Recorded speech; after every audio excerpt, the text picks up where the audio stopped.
No. Hello!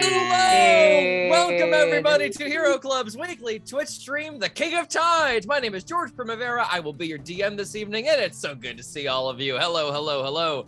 Oh man, guys, we had a little oopsie doodle in the old Hero Club George office, where man, the finale fight for Brand's Bargain is so damn awesome. It is so dense and filled with drama that my computer just totally shit itself, and I have to start over. So we are going to make sure the edit sounds amazing, because it deserves all the effort and time that we can give it, and it will be coming out next Tuesday.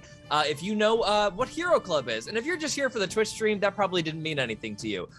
If you're just being exposed to us now, hello, we are Hero Club. Our main thing is, if you take a look at our About section beneath this video or our website, HeroClubPodcast.com, you'll find our audio anthology series, all created playing Dungeons and Dragons. Basically, we will take some characters through a different genre of story, and then we will have these little nice 4 to 10 episode sized seasons that you can just sort of mix and match, go to what interests you the most.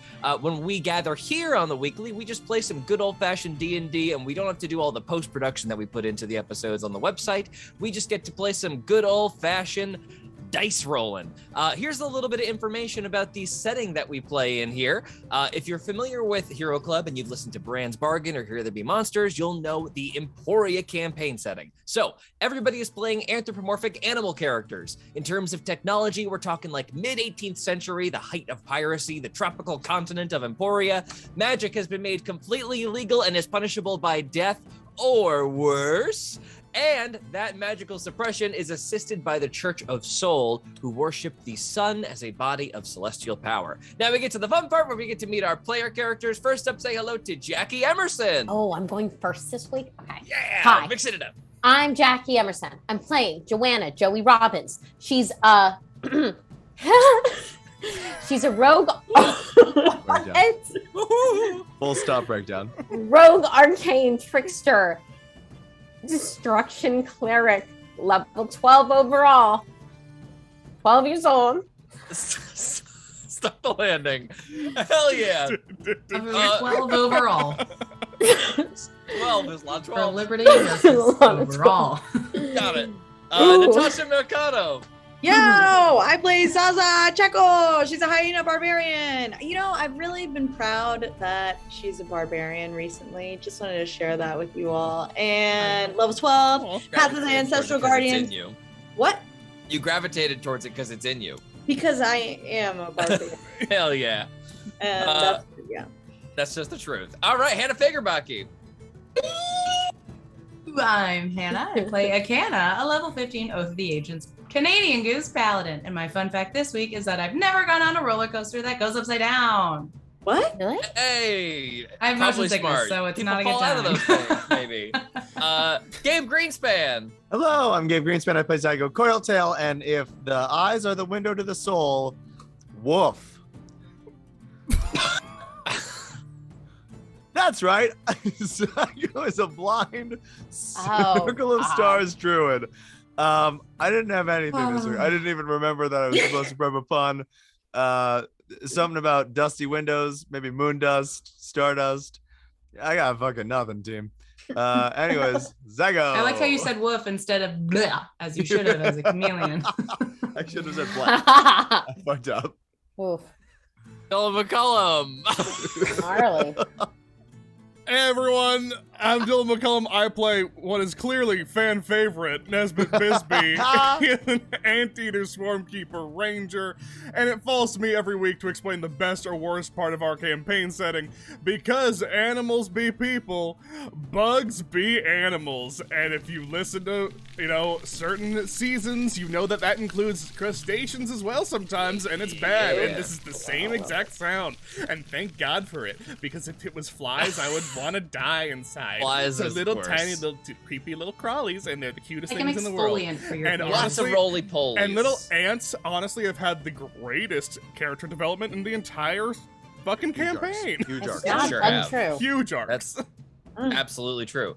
Well, Huge arc, man. we have quite the interesting setting to hop right back in on. I believe we are going to open up right in the midst of dire combat. Jesus. Zaza, underneath the waves, Oh, the music. the black and white image I'm stressed. of perhaps yourself or your this ancestor, your namesake, whatever this was, still something to be interpreted here. And Boris's like resplendent, shining black sword shatters as it seems to rip your life force from your body, but your necrotic energy shatters the holding gem and completely decimates the sword Boris is holding. Underwater, he reels backward as it shatters into 100 pieces. We snap back in the middle of Boris's turn.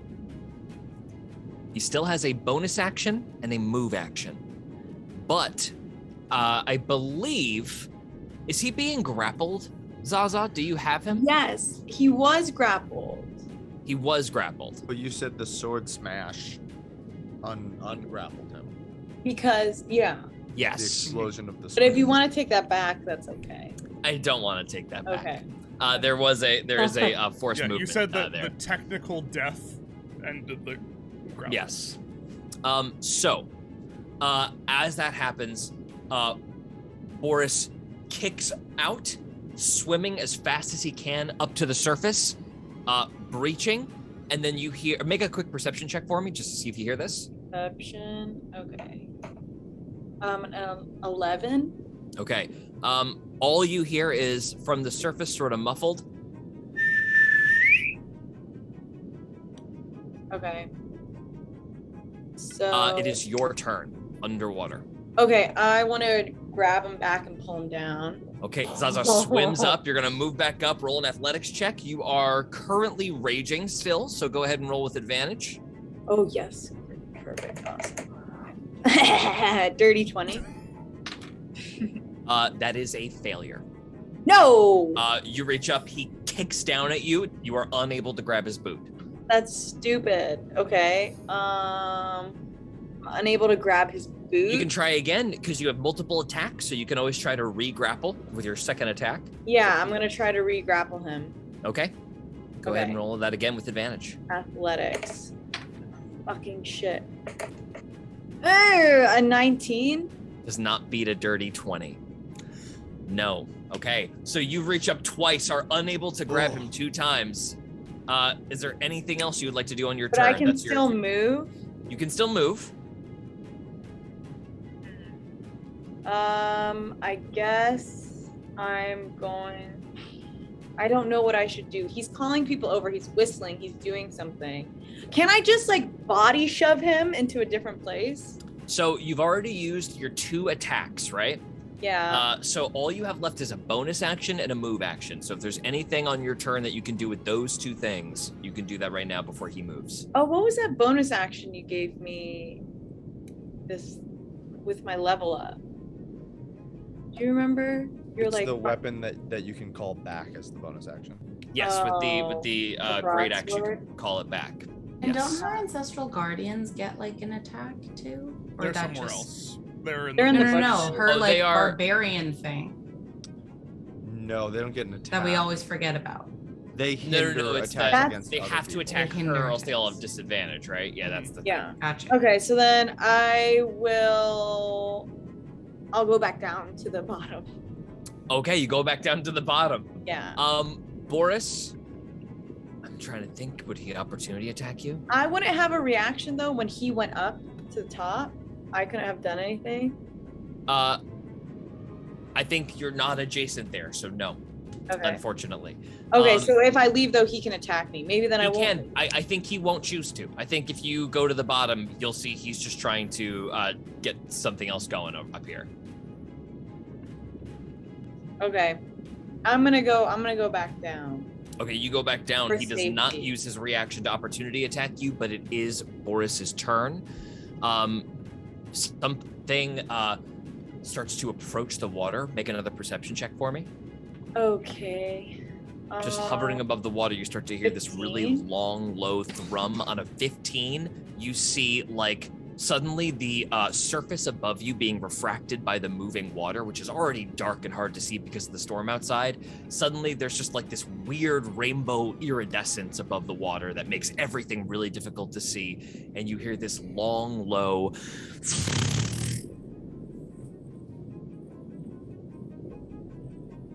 of this massive bug or insect or something of the like floating above the water. It's making ripples out of the water like a helicopter.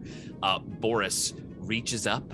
He lifts out of the water for a moment, but then he drops back down into the water with a glaive.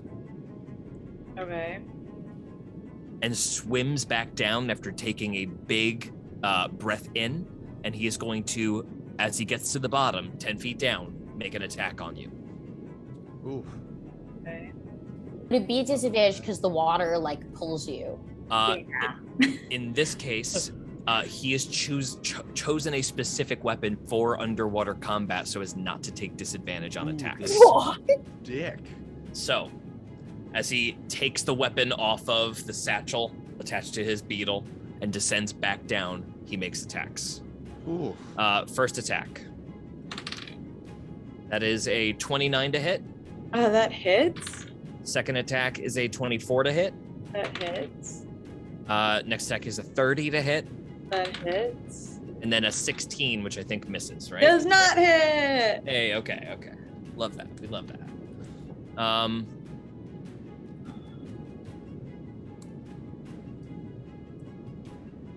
One second. Sorry. I'm obviously going to spirit shield myself.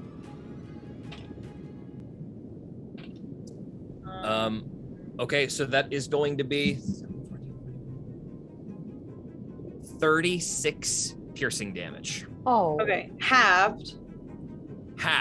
That's So right. rage. To 18. And then I'm gonna spirit shield myself. Hot damn. Okay. As the glaive comes down, the spirit shield pops off. 8, but then +3 because I'm raging. No, Only for not for attacks. raging. Oh, well, wasn't there something I was adding plus? But whatever. 8. 8. Yeah. Okay, you have the damage again. You only take 8 piercing damage. Oh, 10 actually, this does have to work a specific way. Let me just see something. 5, so 12 halved would be 6.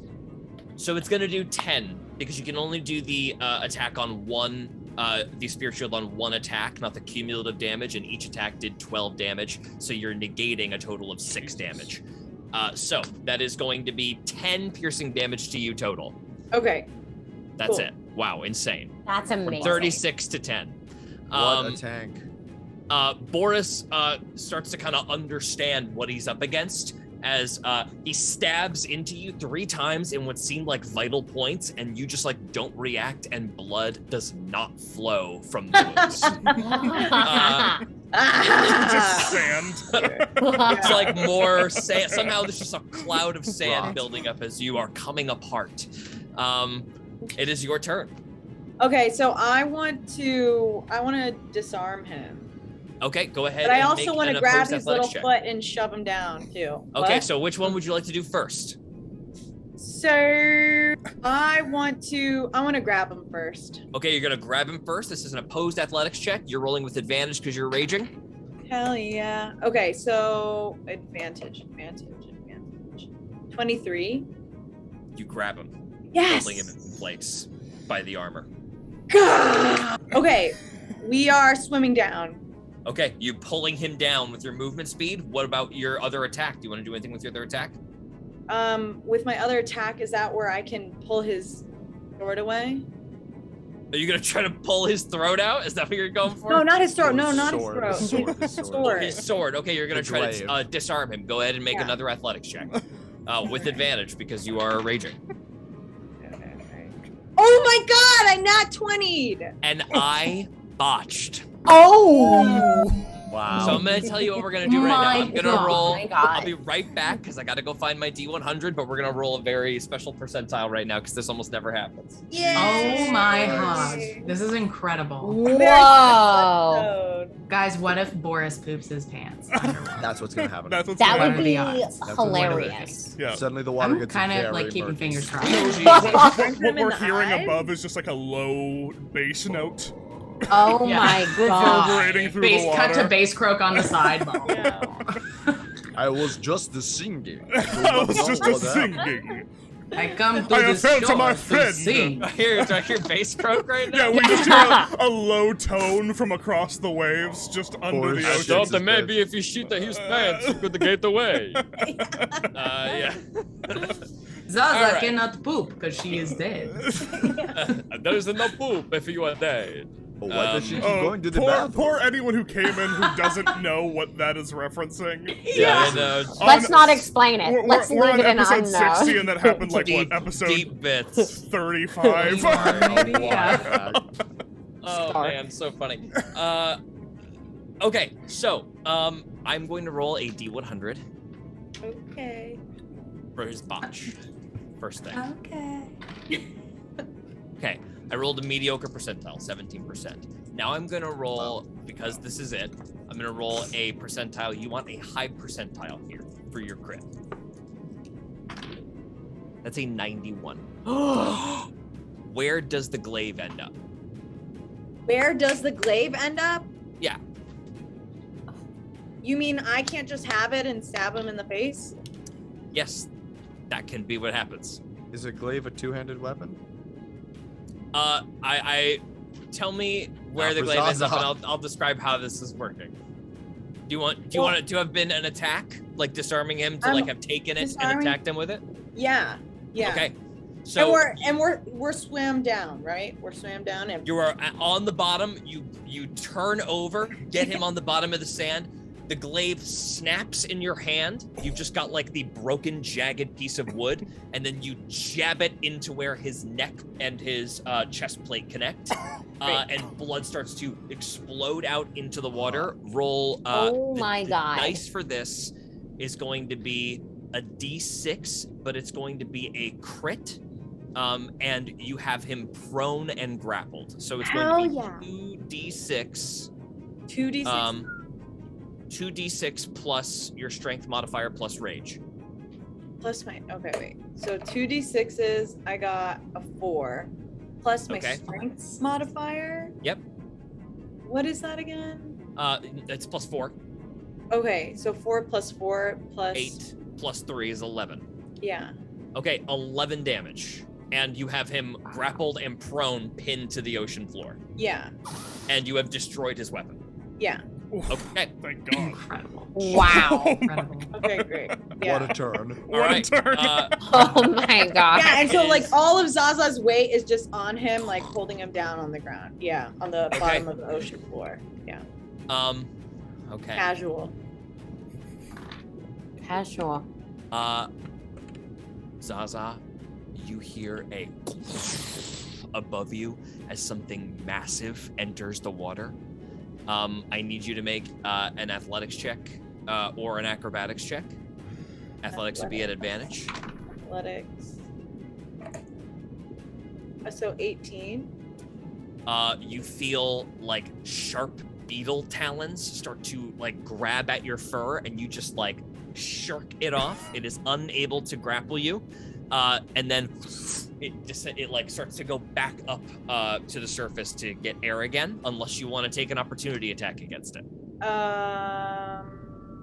I mean, it has to go up for air, so I'm going to take an opportunity attack against it. If you Okay, do, go you ahead and- can't spirit shield because you only get one reaction That's per right. turn. Mm. Oh, thank Just so you. you know. Thank you, homework. Gabe. So I will not. Thank you, homework. Thank you, homework. That's what they call me. Yeah, I'm going to save that spirit shield. Okay, you save that spirit shield. It's Boris's turn.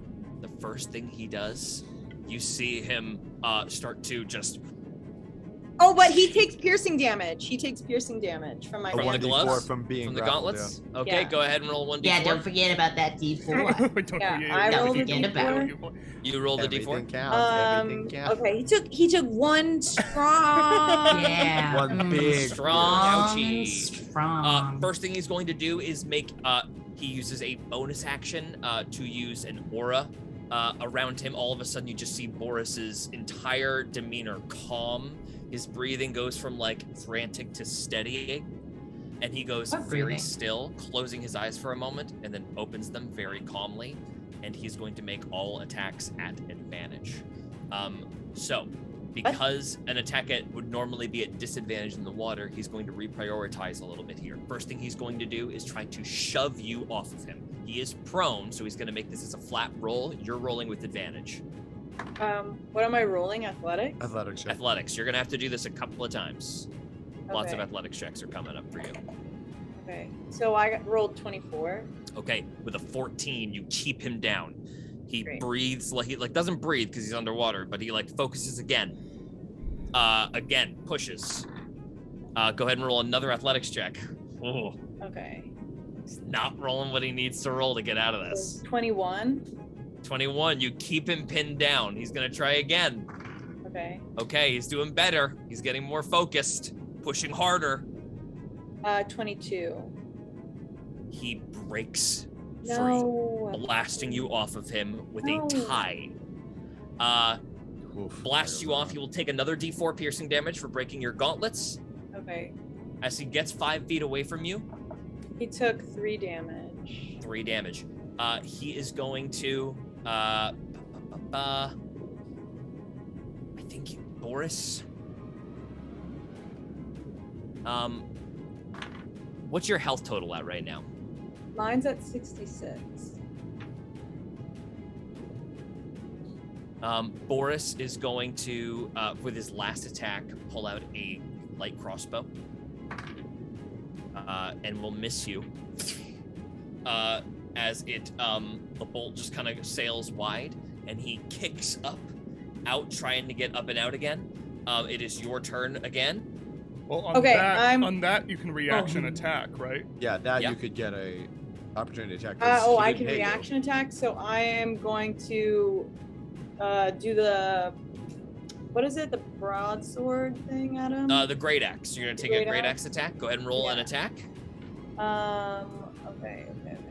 Sorry. Let me just pull that. Can she use her I believe opportunity with- attack to? This is going to be with grapple. disadvantage because the great axe is not ideal for underwater. Oh. Are any of my weapons good? Okay, so 13. 13 is a big miss. Whiffs before Boris can get up. You hear that, Okay, but I can still, but now it's my turn. and now it's your turn. So I'm going to grab him again. Okay, swim back up. Go ahead and roll the athletics check with advantage. He still hasn't hit the top of the He is- water, right? That's right. He is at the top of the water. Yes. I got It's only 10 feet 24. up. 24 does not beat 26. Fuck. Well, I'm gonna try again. Okay. Fuck.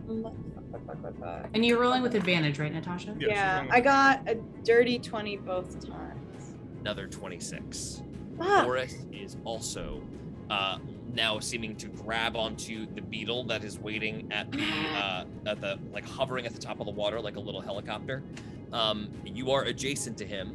He is going to take the disengage action, and the beetle pulls him No. up and out of the water. He gets up onto the beetle. From there, he is going to have the beetle. He's just going to take a bonus action and pull a little pouch on the side of the beetle's satchel, and these little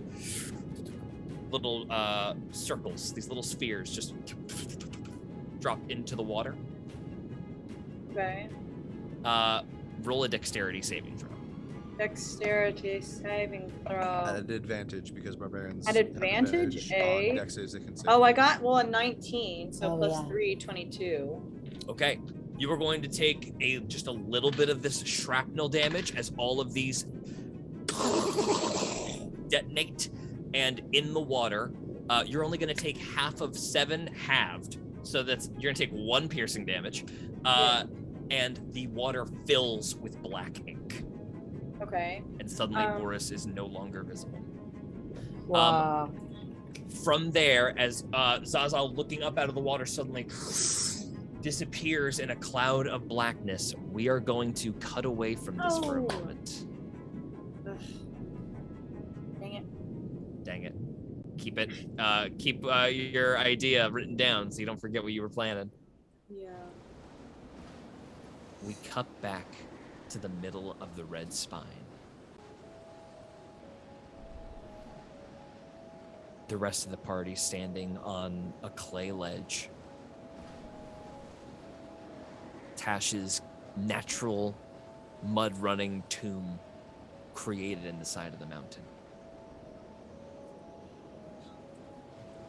Ahead of you, far, far away, the storm, the epicenter, cracks with lightning.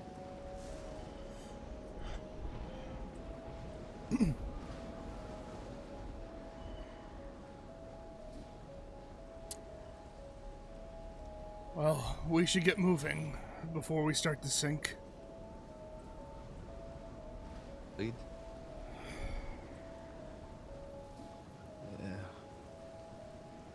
I do not need to tell you this, but eyes out for anything that might... I mean, we do not know what we are going to encounter here. At least not on the ground. So to give our party just a little bit of like what's in front of them right now. So ahead of you, towards your goal, amid a sort of slurry plateau, almost at the same level of some of where these clay peaks are, that's where these massive snake-like beings of air and thunder and lightning and water seem to be dipping around and coming the closest into contact with anything that you would feasibly be able to reach. On the sides of this slurry plateau, there are sort of 2 clay peaks that have been carved, sort of like that kind of meld into the side of the plateau. There are peaks coming up along the sides of the plateau, like 2 great claws. And in these mountain tips are carved openings. Refuge from the rain and the storm. That lies sort of ahead of you, maybe a little bit to the, like, if you're looking out at the horizon, you look up and to your left a little bit. That's where that is. Down in the valley, a little bit lower, underneath some of now very torn up, bristly green, scrabbly trees, lies the tips of the church, where originally you were ambushed by the Clay Peaks Cleaver all those weeks ago. Additionally, midway up like if you look past the plateau, like a little bit further ways in the distance, you see that same sloshy path that leads up to an abandoned house. One that looks very much like the last thing Zygo saw properly with his original eyes. The Clay Peaks Cleaver's shack. Those 3 destinations lay kind of out before you right now.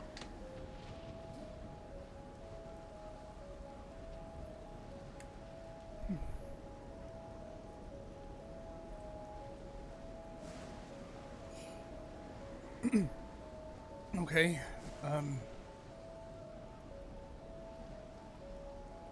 So, where are we? Where do you think this is to be happening?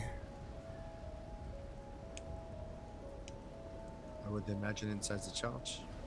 And I do believe that we have a better chance of trying to deal with whatever has brought these creatures here than to deal with the creatures themselves. All right. Akana, Joey? George, do I recognize any particular area of the, like, you know, flat area as... Let me start over. Do I recognize anything around me as aligning with where I remember the fight happening? 40 years ago? Yeah, go ahead and make a wisdom saving throw. Follow, and let's see if you pass that. As you reach back into your divine memory, see if it doesn't overwhelm your senses. 19. 19. You reach back into your memory. Go ahead and make a history check. Searching through years, you see foggy clay peaks, but it's hard to discern where amongst all of this chaos.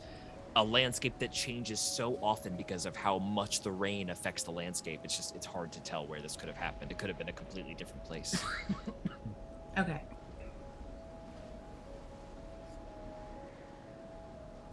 Far in the distance, as you all kind of stare out a little bit lost, Sven steps forward and points as the wind serpent, whatever this eel creature is, dips its head below, and you guys see like a pretty defined, featured face. And then on its tail, slamming into the wind, is a creature that looks like it's made of condensed cloud and water, a bit darker in color with little flecks of lightning, a little bit smaller. And when it collides, there's a crack of lightning, and both creatures seem to react in distress and then separate and back up into the clouds.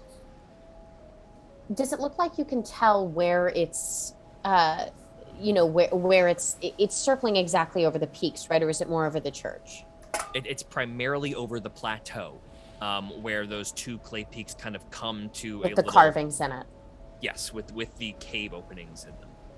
Well, don't you think we should go over there? I feel like if they're summoning, then that's where they'd be going. One thing of note that I'll mention, and then we can decide if we want to explore it or not. The last time these two were here and they were fighting, the priest who banished them was a pigeon. And he's buried in there. And Akana is pointing towards the church, correct? Mm-hmm. At the low end of this plateau. Do you think we gained any insights from trying to... I have a vague memory, I think from before the change. But I didn't know what we all know now. We could gain some info. We could waste some time. I don't know. Right. Right. We might as well go. Just check it out. All right. We're going. Okay. Sven immediately seeing how deep the muck is and that if he steps forward, his little fox body is going to drop down into his neck, puts his hand on his chest and is going to cast Fly on himself as he just picks up a little bit over the muck and floats there like a little magic fox anime boy that he is, and silently with a wave backflips down the mountain, doing little twists downward and dips into the trees, leading the way. All of you following Nesbit. Nesbit, we're using that feature to guide everybody safely? Yeah. How does Nesbit get everybody down through this super sludgy run all the way down to this village on stilts? Nesbit kind of, once a path has been decided, kind of wordlessly, almost, determined in the element of a hunt, makes his way down, nary really even a look back at if they're doing all right. It's kind of going from hill to hill, easily sliding, finding the right path that is easy to go down or making the path easy for them to follow in his tracks. Sliding down hills, finding the rocks to go down, because we're heading down into the valley, correct? Down into the valley with, each boulder that you slam up against, you, grab everybody. You're all tied on a rope. And you just like take a moment at each boulder, slide with the mud all the way down with Nesbit kind of guiding you guys. Soon it's like up into bramble and up into trees to pass over what is essentially now a river of clay. It's so dangerous in points here, and it's moving so fast, having come down this steep plateau, that it really resembles a river made out of thick sediment. Even putting like a leg into the clay, you feel yourself start to sweep away. And then sort of splitting the difference as the clay comes up around the sides of the stone building, almost up to the windows that are about 4 feet off the ground, but not quite dipping over them. The church with its door to the, like, you know, away from the mountain, so it's, the entrance is still exposed, sits there completely abandoned seeming, only the weather. I am now going to ask that we pop over to the roll 20. our roll 20. Jesus Christ, Jackie. The roll 20. Hark! For the roll 20 has come. Let's get everybody on the map, and I would like everybody to tell me what sort of vision they got going on. Oh shit. 120 dark feet vision. Dark feet. Okay, 1 second. Let's just make sure we have What's wrong? everybody accounted for here. How far away are we from the plateau, out of curiosity? From this point, it would be like a pretty sturdy climb. Like feet wise? Go ahead and make a perception check. Oh, well, all right. Zygo, it's 30 feet of blind sight, right? 30 blind, yeah. Okay. Did you say guidance game? Yeah. Is it a D4 or D6? If we're going into a... Oh, so not great. What did you say, George? Perception? You had 2 of me? No, I just deleted one of you. Thanks. Make a perception check, yes, please. Yeah, I 9. will do the same. Gabe, there are you. 24 perception. Got me. Akana, you will be able to see... Well, actually, it's all dark right now, so if you don't have any dark vision, you probably won't be able to see much except your character, just so you know. I can't see anything. And then last, Nesbit, you have dark vision, Nesbit? If I'm ever going into a dark place, I will cast dark vision on myself, so yeah. Amazing. So you're going to cast dark vision on yourself, which gives you 120? No, just 60. 60, got it.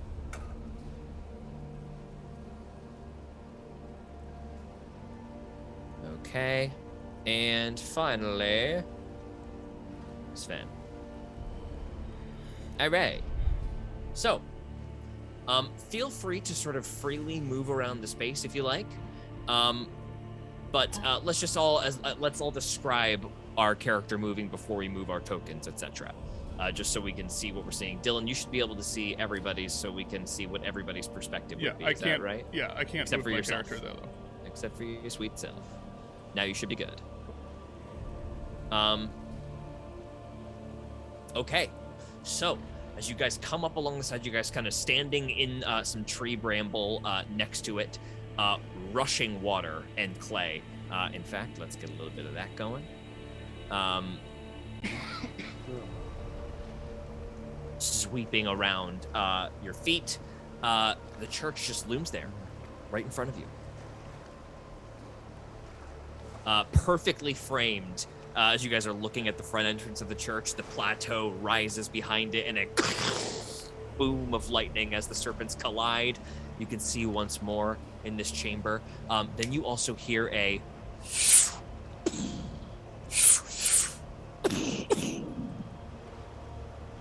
everybody make an Arcana check with disadvantage. 3. Also on the page, I 19. 17. can't see anything. 6. The highest. Both Zygo and Joey recognize the spell Eldritch Blast From inside the church. from above on the plateau. Oh. Far away. Inside check, as in like someone's fighting up there. So it's definitely a fight. It's Some already fight, happening. some kind of fighting going on up there. The only reason you're able to hear it is because you're so close to the plateau. Back in the distance there, you wouldn't have been able to tell. Right. Well, the sooner we can get there, the better. We should try to get whatever insight we can from here and move on. But everyone stay close and stay quiet. And as he says that, Zygo's reptilian skin seems to turn a slightly darker color of the clay. Dust seems to trickle out of him, and he'll cast Pass Without Trace. Oh, Pass Without Trace. Everybody gets to add +10 to Nice. their stealth rolls while they stay near Zygo. Everybody go ahead and roll stealth. I will roll for Sven. Is anyone opposed to me lighting a torch while we're inside? Because Akana cannot see anything right now. Which doesn't make sense if we're outside and it's daytime. Like, I should be able to see the church and a little inside. It's not really daytime. It's so dark Remember, outside it that is like so there's no overcast. difference because you're so in the middle of the storm. The clouds are so thick and towering. It's basically dark outside.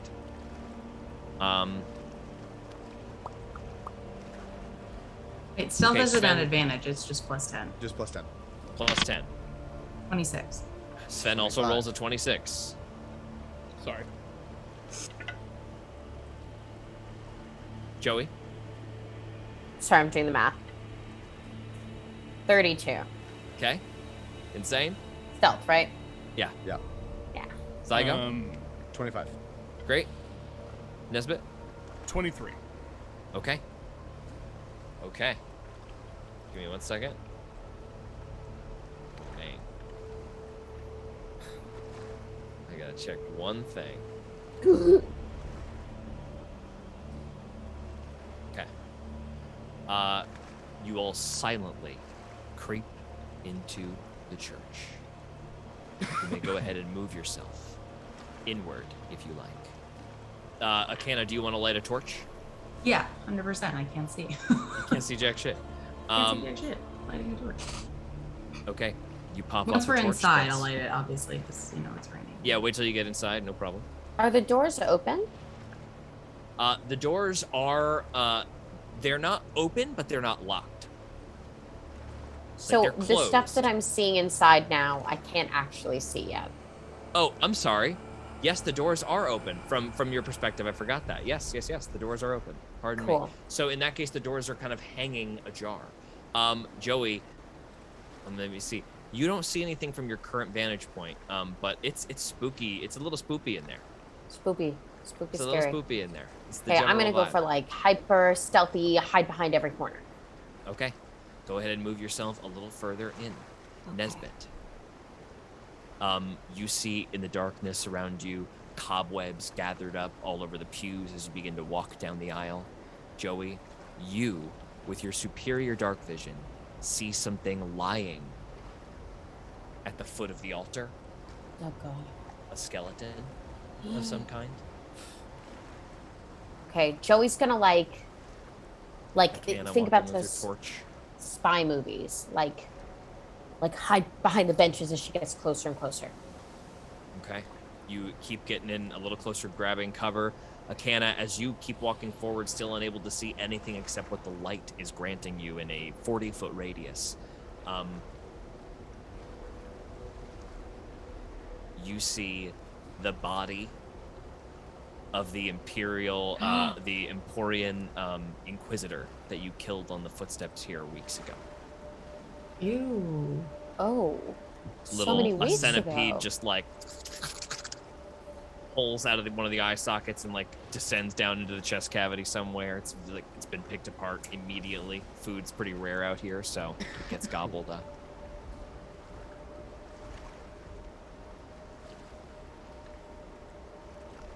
And it takes you a moment to remember, but let's go ahead and have you make just a quick, let's have this be just a history check from Akana to remember where exactly the entrance to this crypt was. If Hannah remembers, does that count? If Hannah remembers, that's okay, yeah.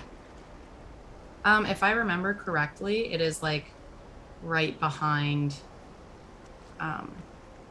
like over here. you get my ding. I haven't seen you. Do it again. Do the ding again. I don't see where you're dinging. Okay. I'm dinging top right here. left. Close. It's down here. Okay, so that but inverse, which I would have checked second. Yes. Down here, you see that there. If you walk down into that room there, Akana, you'll see that there is sort of like an obelisk in the corner there. Behind this obelisk, you see the familiar, like scratch marks of where you moved them aside. Would you like to go ahead and descend down inside? I guess. Can I roll a quick perception check to see if I hear anything? Yeah, go ahead and make a perception check with disadvantage because you are going to try to like hear it past stone. 7. Okay. Silent down there. Okay. The rest of Right. you gathering up as well? Yes. Anyone else want to go down? Yes. There are likely answers down there. Huh? And there are likely answers down there, and we need them quickly. So. All right, Akana will go ahead and lead down the stairs. No map for this, so don't worry. Let's take ourselves off of the Roll20 for now as we start all to descend one after the other. I just need your order that you are walking in, please. I'll go ahead and walk first. Okay. I'll go right behind the camera. I'll bring up the rear. So I'll Go go in in the between them. Sven will get right directly in the middle of everybody. Sweet baby I'm boy. still very stealthy though. I'd like to remind Of you. course. Yeah, I think we all rocked pretty high. That's true. I'm doing Stealth okay. bless us. Okay. As you descend deep into the crypt, little roaches skitter out in every direction as you disturb this place with a can of lighting the torchway forward. You see lots of different gravestones that all of you begin to pass of sort of like eroded busts until eventually you reach a vaguely avian-shaped one with a rounded head and beak, faded name on the front, but a soul symbol carved into the gravestone. Bless. I want you to go ahead and make a religion check if you are proficient, or if you think you've had enough history with the Church of Soul to be able to identify some more subtle symbols. If you're proficient, you can make it. If you're proficient as well, yeah. 27. Nice. 27. 13. Pretty Akana, good. you hold your hand out and look over the sun symbol and see that one piece has eroded a bit more, and it is a line through the center of the sun with what looks like sort of like a pitchfork shape on either side, and it is a symbol for betrayer of the sun. Yeah, you said the name was so worn off we couldn't read it, That's right. but this fight only happened 40 years ago. That's right. Can I make a check on that? Yeah. Would that Go be ahead and make an insight? Arcana check. Oh, Arcana. 12. The grave has purposely been made to look as though it is older than it is. Mm. Mhm. A 12, I think, might actually get you the exact spell. Let me just check. Ooh. This fight wasn't that long ago. It shouldn't look like this. Shall say, mentioning to the others. Was there not some sort of... It's actually a pretty simple mold earth spell. Mhm. Was there not some sort of propaganda that was spread that this happened many years ago? I remember hearing something about that. I can't remember if this is Gabe hearing this or Zyger hearing this. George will clarify. What was discovered by Akana by reaching way back into the divine memory is that this storm was much more recent than texts and people have been provided. Right. If But you everyone's were kind to of, like, ask somebody repressed it. about the storm 40 years ago and somebody was alive for it, they'd be like, yeah, it rained for weeks. It was the craziest storm of all time. But in terms of there being any divine association with it, or whether it was like a significant event of any kind, people have just relegated that to, oh yeah, all of those sightings, but that's like thousands of years ago. Anybody who's saying they saw that is like quoting this legend. So they basically just made a new legend that they were like, yeah, everybody they're just quoting this ghost story, and they made a new ghost story. Cool. To cover up weeks and weeks of unchecked flooding and then the punishment of the person who solved it all. Right. Which appears to have been this archpriest. And you remember that in his moment where he needed to stop everything and Soul's power failed him, blotted by the clouds above, he called upon the mother.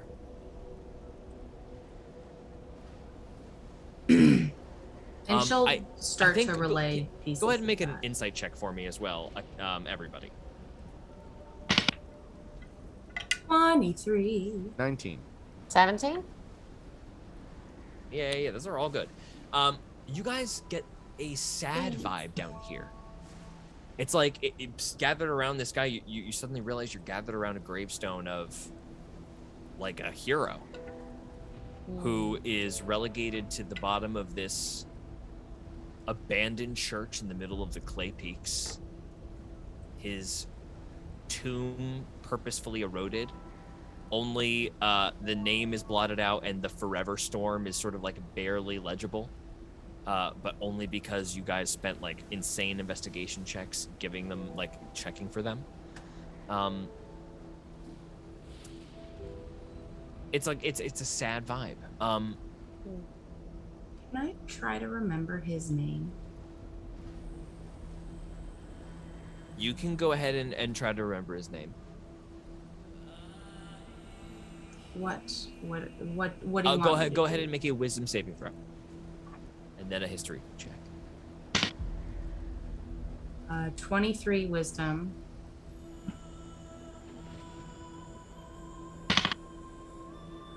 10 history. The name has been thoroughly eradicated from this place, and you are unable to reach for it.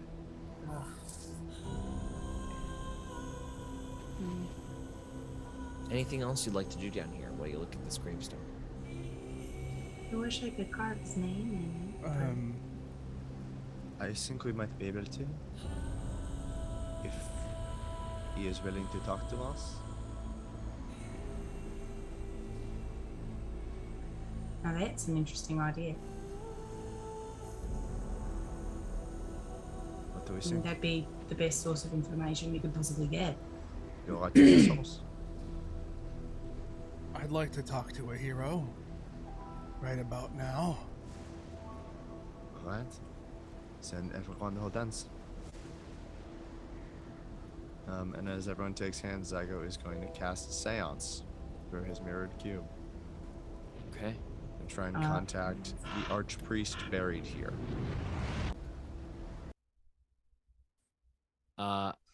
Everything goes like dead silent for a moment as this black negative energy just like from the cube, and then slowly the sounds of the cave begin to fade back in, but the storm outside is blotted away.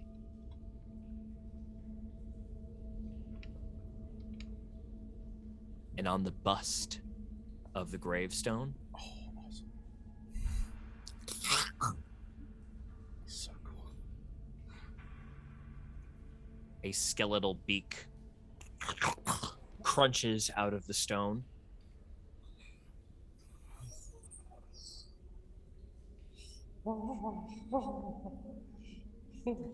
It is cold in here. Oh. Hello. Who's there? Kana, maybe you should talk to him. Avian, you know.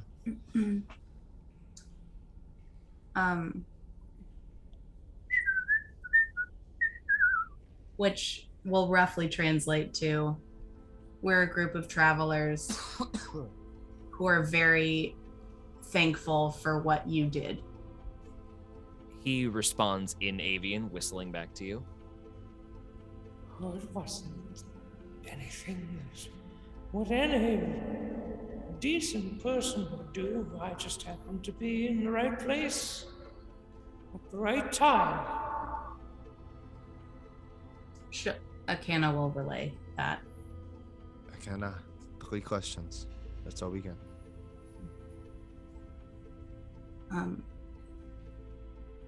There are many who wouldn't have done what you did. And I know that many people are grateful for what you did, even if they don't know you did it. And I know that I think the mother heard you in that final hour.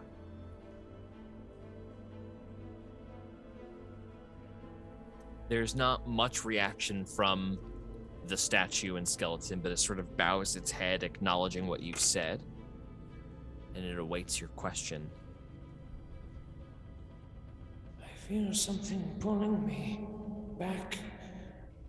Speak quickly if there is something of urgency near. Okay, team, offsides. I'm thinking like. I'm slipping faster. Okay. I'm thinking a general like, we're trying to do the same thing you did. What can you tell us that would be helpful? Yeah, what did you do? What did you do? Exactly, what did you do? Mm-hmm. Is there anything historical that we want to know in terms of like what happened to have caused it or something in that regard? Or do we not care and we think we'll find out later?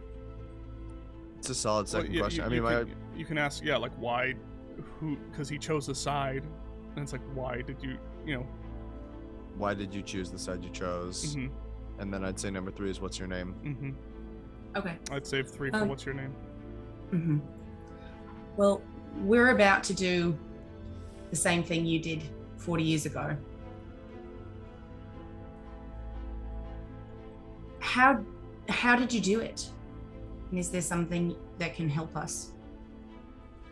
Does that count as one question? Because I'll omit that second part.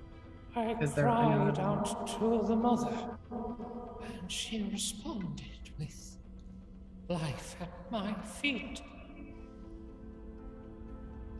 Grew what I needed to quell and guide the beasts home.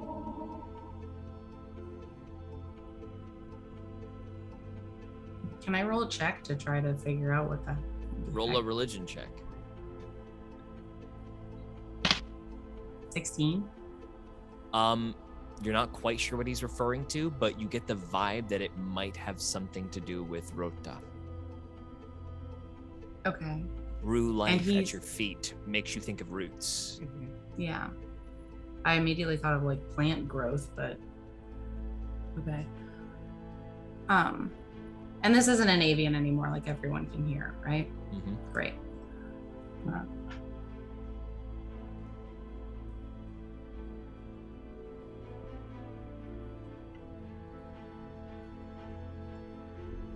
Question number 2. What exactly happened leading up to and on that day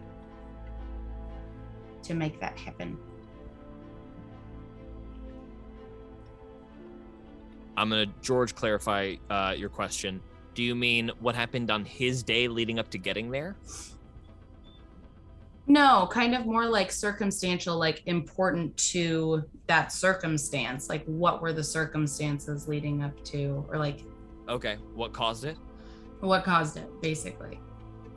And like what, I know not the nature of the magic, only that there is a warring of 2 great personalities.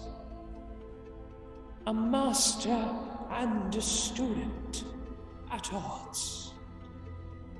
And their rage for each other sunders mountains and Drown's fields.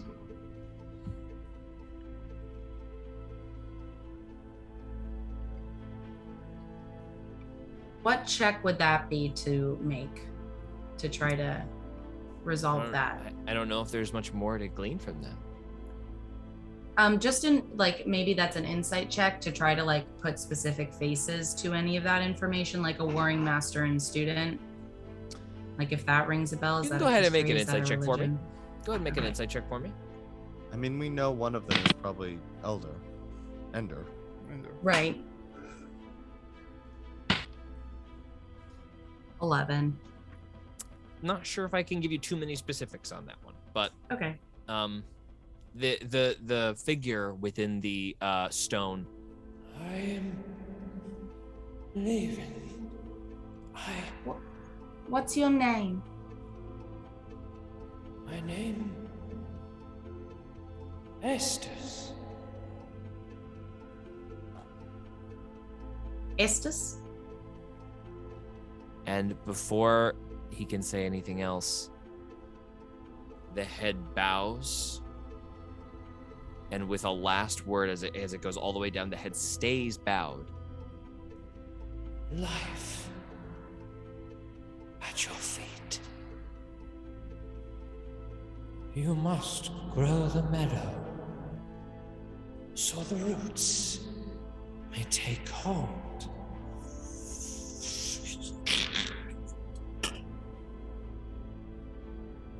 And the stone goes still, and the statue's wing descends to the ground as if reaching down, and then all stillness. Ooh.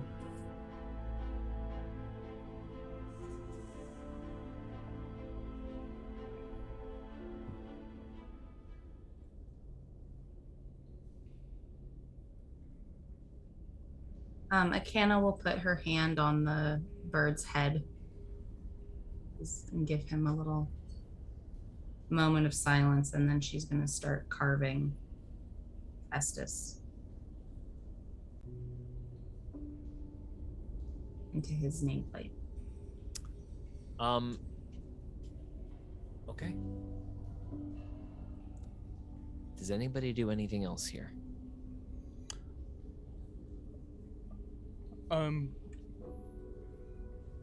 George, just looking at the statue, is Estes' wing pointing at anything? Go ahead and make a survival check.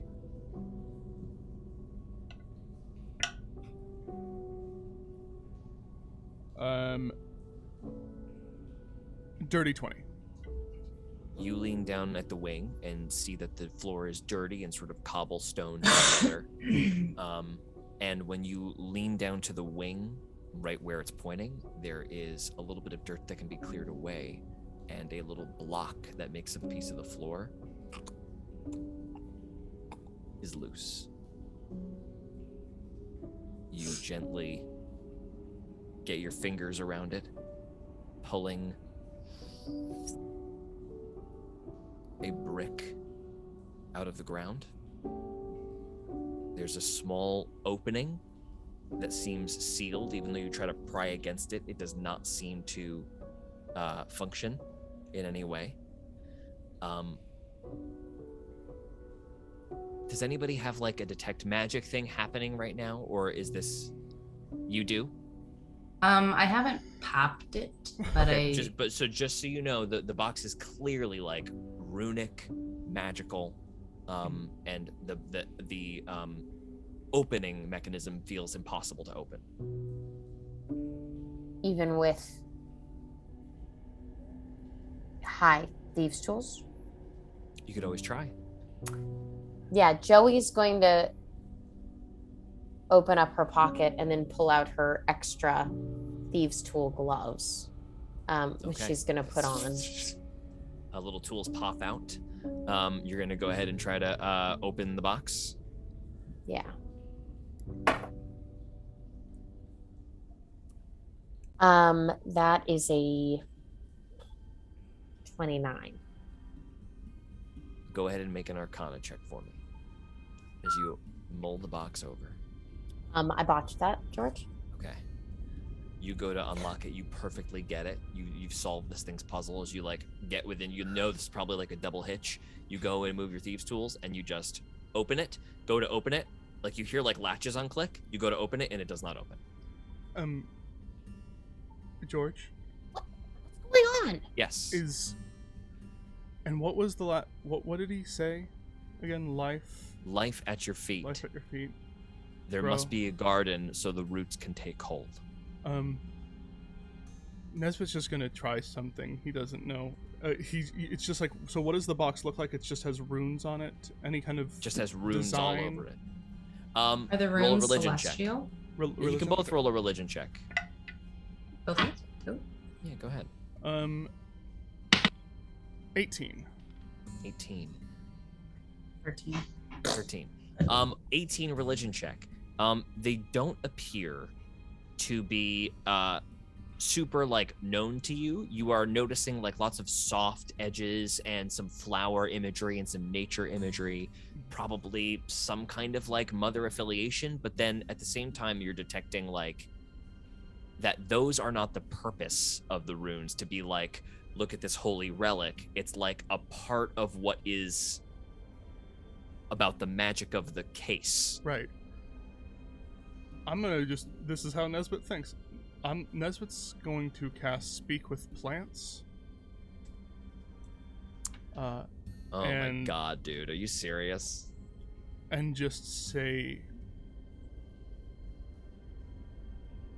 grow. The box in your hand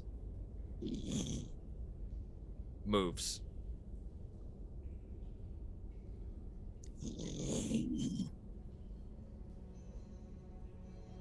But it like, you see it like, and then the box clamps back down.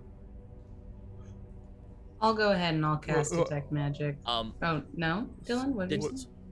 Also on Detect Magic, when you cast Detect Magic, you detect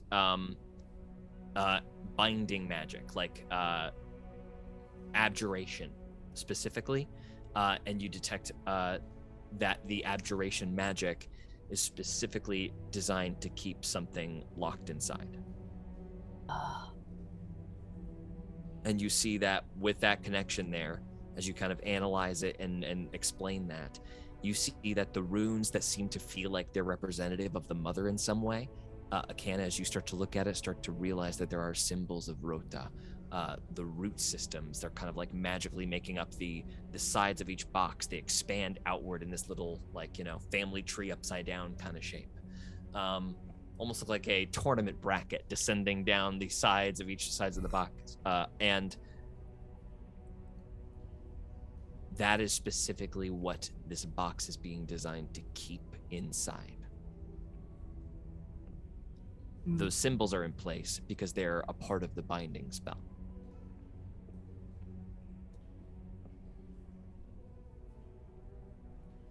I don't want to burn a Dispel Magic to open this box. Does anyone else? And nothing else in the room dings is magical, right? No. Great. Okay. Sorry, wait, George, you're saying that the runes that are here seem like they are the abjurative cause of this binding spell, right? Like whatever runes are on this box. Yes. Quick question. Yes. So there was that time with Mara when we were in Boris Niles' study, and she showed me how to break a spell by tweaking a rune. Uh-huh. Huh. Is that something that I would remember? Go ahead and make another Thieves' Tools check. Specifically trying to break the rune. But first, I'm gonna ask, is this something we want to open now? Yeah, George, when it reacted to me, what did that feel like? What did that glean? Like something tried to grow and came up against the bounds of the box and tried to grow very strongly, and then the magic of the box, specifically designed for this, clamped back down. Because I think we should take it to the plateau. Yeah, so if Nesbitt we feels might not that, have time to open it there, though. Yeah, if Nesbitt feels that, just Well, it's not growing now.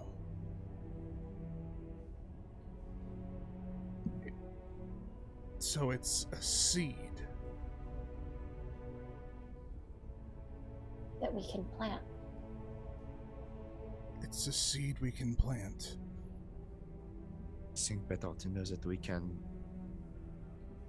access it now than perhaps in the battle. Yes.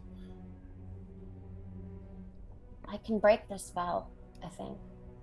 But I don't want to do it here. Why not? Because then what if it starts growing? Well, Lisbeth can tell I about can ask it not to. I'll just say to the box, it's good to meet you. Please don't, until we ask you again. You will soon. Thank you. I can't hear you, George. We didn't get that. We didn't get Did any of that get through, or not even a little A bit? little bit of an echo Okay. at the end. Okay, so It was cool.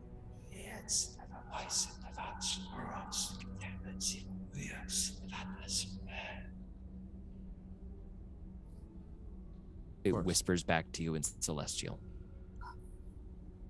What'd you speak? I do. What's it say? It says, "You have found the seed that opens the way, friend. Free me and I will guide them home."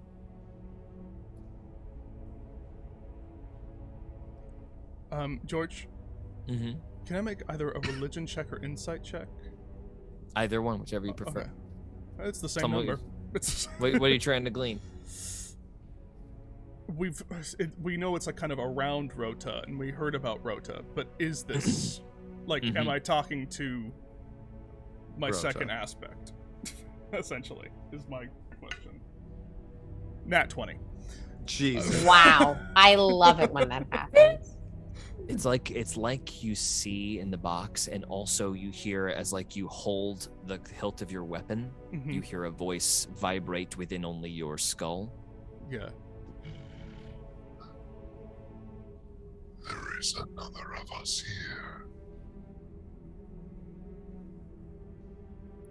We are becoming assembled again.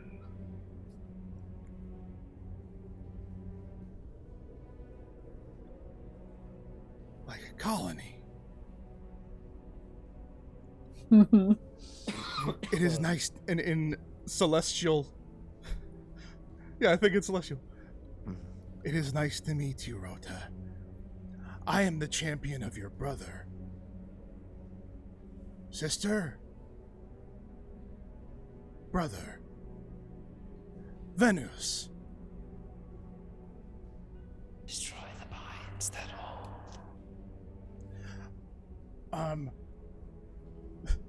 Joey, Yes. Rota would really like you to destroy the binds that hold, if you can, please.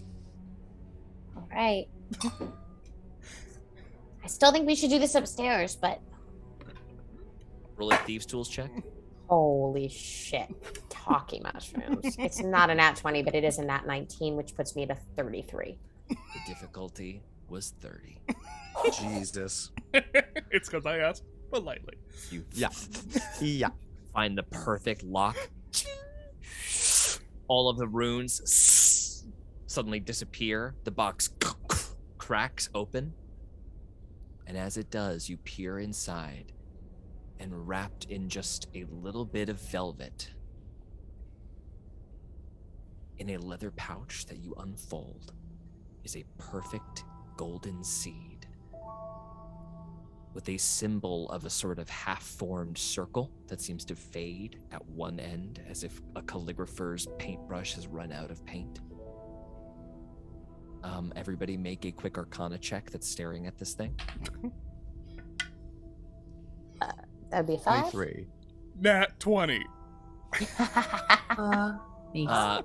Nesbit, you know what this is instinctively because these aspects are telling you, and you just look down and see that's exactly what the gate in Bryony's forge looked like.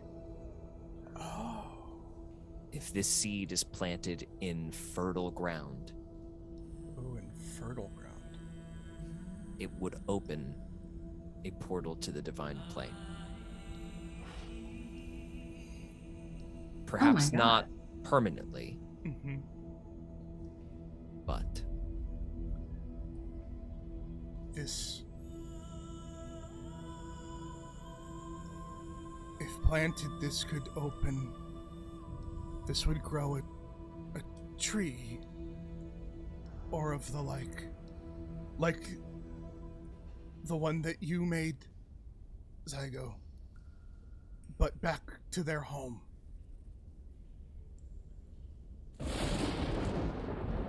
Well, then we had better plant it quickly.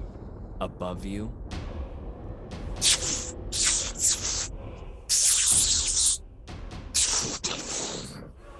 you hear boomings of thunder above you, and then groanings as there's suddenly a whipping wind just absolutely tearing through every glass window of this church. They all shatter above you. You hear quite a commotion and are unsure of what is going on up top. And in the meantime, we are going to cut away from this back to Beneath the Surf. Disappeared No. beneath black ink within the water above you. Boris Niles has suddenly disappeared from view. Above you, you hear distant gunshots firing. Okay, so it's my turn? It is your turn.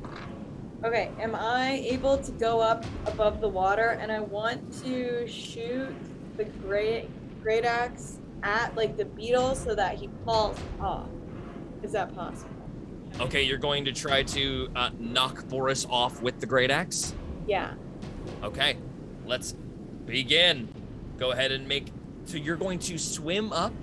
Because you are not going to have your feet on the ground as you swim up in the water, you are going to make this attack at disadvantage. No! Unless you I recklessly attack. Okay, so you're making this as a straight roll. Go ahead and make that attack. Okay. Okay, a 25. A 25 is a hit. Roll damage. Yay! I love life. Life is so good. Okay. Wow. So that's 8 plus 3 because I'm raging. Mhm. Yep. So 11. 11 damage to Boris Niles. That literally ties his AC with the partial cover he has atop his beetle. Oh, So it just like Wild. gets up into just barely his shoulder. Do you recall it? Yeah, but I wanted to knock him off.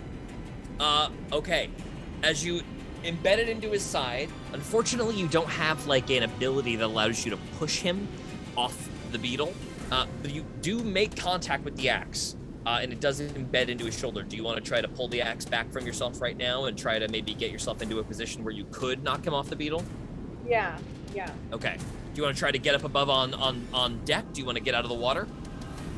What's on deck? You mean like... So like if you climb up the ladder out of the water, you'll be on a little back wooden dock that is the rear of the house that you dove out of the top floor of. Okay, so I'll try.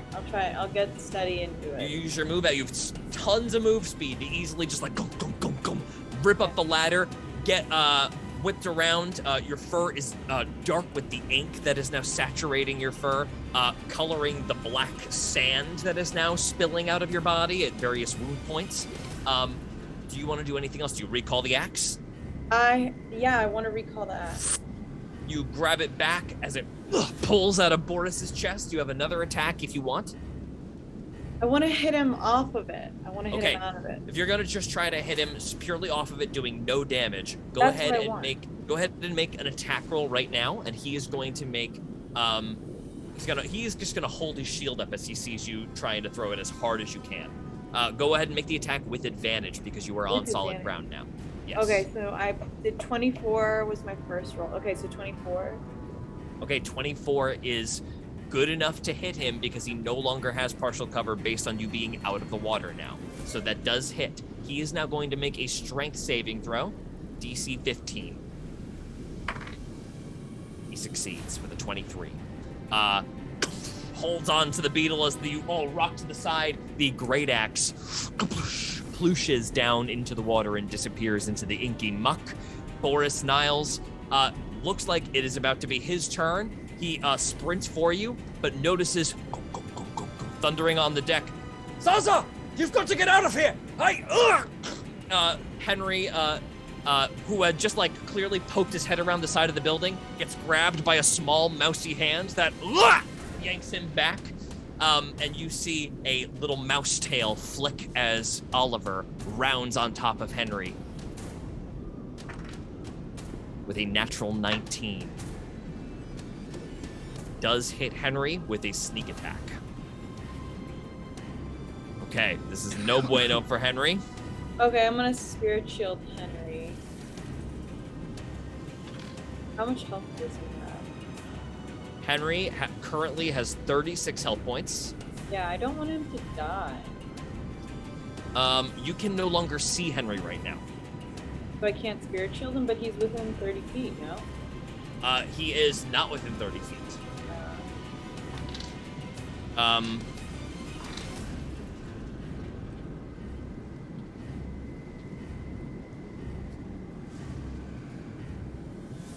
Henry takes 33 points of piercing damage, bringing him down to 3 points of health. Jesus. Okay. Henry is going to take a turn while he's back there. You hear Henry, basically what you hear is you just hear a struggle. You then see like a Henry, you hear him scream, "Ah!" And then you hear another struggle, a thump, and then and then Henry slowly staggers from around the corner. I got him! Oh. I got him! Did you? I got him! Oh yeah, I got him. Henry is covered in blood. There was quite a final sounding thud. Boris charges towards you atop the beetle. He's going to take attacks at advantage. First attack is a 23 to hit. What is he even using at this point? That hit. A hammer. This is at this point, it is So he's getting up close to me to attack? He is. I can't, like, do anything now? No, the beetle approaches you. You have actually advantage on all attacks against you on this turn because of the reckless attack there. So he is going to hit twice so far, 3 times so far. All of his attacks have advantage on me? Mm-hmm, all of them because of reckless. And then all of these attacks are going to hit. This is a warhammer wielded with one hand. That is going to be 4d8.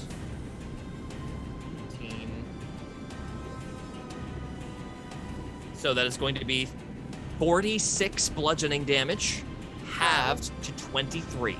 And I'm gonna spirit shield myself. Okay, go ahead and spirit shield yourself. I'll tell you how much you're gonna reduce this by. Okay, so 11.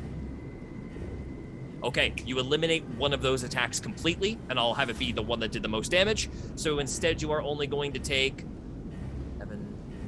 11 plus 32, halved to 16. You only take 16 total bludgeoning damage from those 4 strikes, basically taking an average of 4 damage per brutal strike from Boris Niles. Oh, good. Insane. He's still fluttering above you. What's your HP total at right now? Let's hear it. 49. 49. Okay, you are just absolutely tanking every hit he throws your way. From the top, Captain Marin is going to run down to you. She's going to take a couple of distracting shots and give you the help action on your turn. Just blasting a couple of shots kind of like quickly into Boris's shield. You have advantage on your attacks on your turn. It is your turn now. Okay, so is he up in front of me? Boris is You're like standing on the dock with the ruined house behind you. He is floating at exactly adjacent to you on your level, standing atop, holding one hand on the reins with a shield in front of him, striking out at you with this hammer. I'm gonna fuck up this beetle. Okay, you're gonna fucking take a shot at the beetle? Okay, Yeah. Go ahead, roll the attack. Okay. Yeah. You have advantage. I have advantage. You have advantage. Okay, so 19. 19. As you go to strike down at the beetle, Boris Niles instead forces you to direct the attack at him, drops the shield down in front of the beetle, and it is a miss. Okay, so I'm gonna try. Looks like Boris is going to be able to direct those attacks to him if you try to attack his mount. What a What cool the feat. fuck? Wait, okay, so then how can I attack this thing? Okay, can I grab him out of the air? You want to try to make an athletics check on him? Yeah, I'm gonna grab him. Yeah, you absolutely can. Go ahead and make it with advantage while you're raging. Well, okay, shit. First one was a fucking... Okay, 23. 23 is a tie, which means you do grapple him from on top of the thing. What are you going to do next? I'm gonna shove that bitch in the water! Okay, do you want to just move and try to pull? He's going to be able to make a strength save because he's got one arm wrapped around the reins of this beetle. Well, wait, what did you say? So normally when you're grappling someone, you can just forcibly move them, right? Yeah. Without having to make a check. He's got his arm wrapped around the reins of this beetle. So in order to actually pull him off, you're going to need to make another athletics check to pull him. Oh, I want to do it. I have Okay, to you do have it. you have another you don't have another attack. I'll tell you what. You don't get to make an athletics check for this if you just want to move him, but he's going to make a strength save DC 15. If he makes it, you're If not I want to able move to. him? Wait, but I if you wanna have move him right now. You have him grappled, but he is also technically like wrapped around his beetle. Like he's got his arm wrapped around the reins, right? So in order to move him, you would have to be moving him and this beetle he is atop, and you're only moving him right now. Okay. Does that make sense? Yes, it makes sense, but I just want to hold on to him for dear life. I don't You know what want you him could to- do What? is you could maneuver yourself onto the beetle. Thanks, George. Yeah, I want to try. That's a good idea. If he is an anchor point on top of the beetle. Yeah, what's an I don't want to acceptable let go of alternative to him. that is instead leaping on top of the beetle. Yes, yes. Okay, beetle can't like turn over because he's holding Boris. So you jump onto the back of the beetle. Boris immediately doesn't like that one bit. But he takes a little D4. He takes a little D4 because of that attack. Go ahead and roll that D4. Okay, great. He takes a hearty 1. A hearty 1. Yeah. Boris looks at you over his shoulder. I won't underestimate you again, Shekel. But you have more important things to attend to. Boris pulls a blunderbuss out of his hip, looks at Henry off to the side, takes a shot. Wait. Can I throw Henry one of the magic apples, please? Not on. Unfortunately, I don't think Damn you've it. got a spot on your turn to do that. I Damn it. apologize. So this is going to be not. Dex is not Boris's best thing, but he does have a lot of proficiency bonuses Henry. and a fighting style that certainly helps as well. So Die. this is going to be a 23 to hit Henry. No. Henry takes. Henry takes 12 damage, bringing him down to -9 points of health. Henry starts making death saving throws. No. No. Boris is Can you then spirit going shield to. Henry, or it's too late? Henry is more than 30 feet away. We've already established that he is out of range. Annoying. Boris then kicks up with his beetle, flying directly up into the sky, makes a shove attack against you to try to dislodge you. Go ahead and make an athletics check with advantage. 14. With a nat 20, he throws you off. Ah. You fall 50 feet down to the water. You're going to take half of 5d6 damage on impact. Fuck. Oof. Oh, 22, half to 11, half to 5 because you are raging. You slam into, honestly, a full rock in the middle of the water, sunk into it from 50 feet up. You feel your arm like, if you weren't dead already, you feel sand just like gush everywhere. Your bone breaks, but you just like snap it back into place as the sand reforms the vital points that need to be fixed.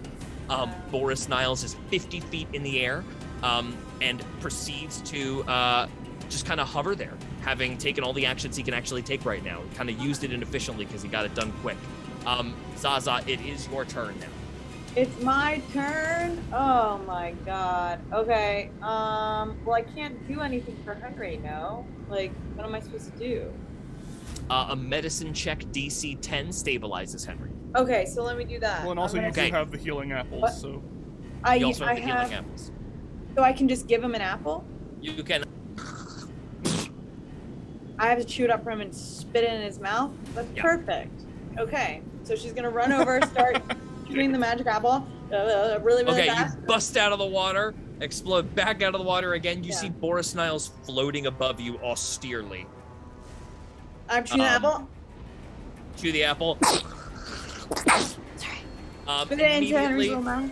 you spend your action resuscitating Henry. He gains 1 health point. Wait, but even though the thing is a D4, Oh, it's a D4. Oh, I'm it's so a sorry. bunch of Yes. stuff. Wait. Go ahead. It's a 4D4 plus 4. So Oh, one. amazing. I was under the impression this was a good berry. Incredible. No, Okay. it's a good apple. It's a So big 11 apple plus from 4, the so tree he gets- spirits because you kept nagging them. Yeah. How much? 15. 15 health. Okay. Jesus. Henry is brought back up to 15 points of health. That's crazy. Yay. Ow. Henry prone in your arms as you just baby bird him apple scraps into his mouth.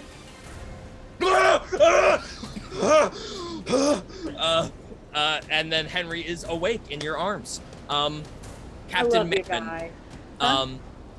Captain Marin gets down at your feet. We have to get out of here right now. Come on. Boris, floating above you, just barely a shadow, 50 feet in the air. You see him pull out what looks like a little trumpet. Ugh.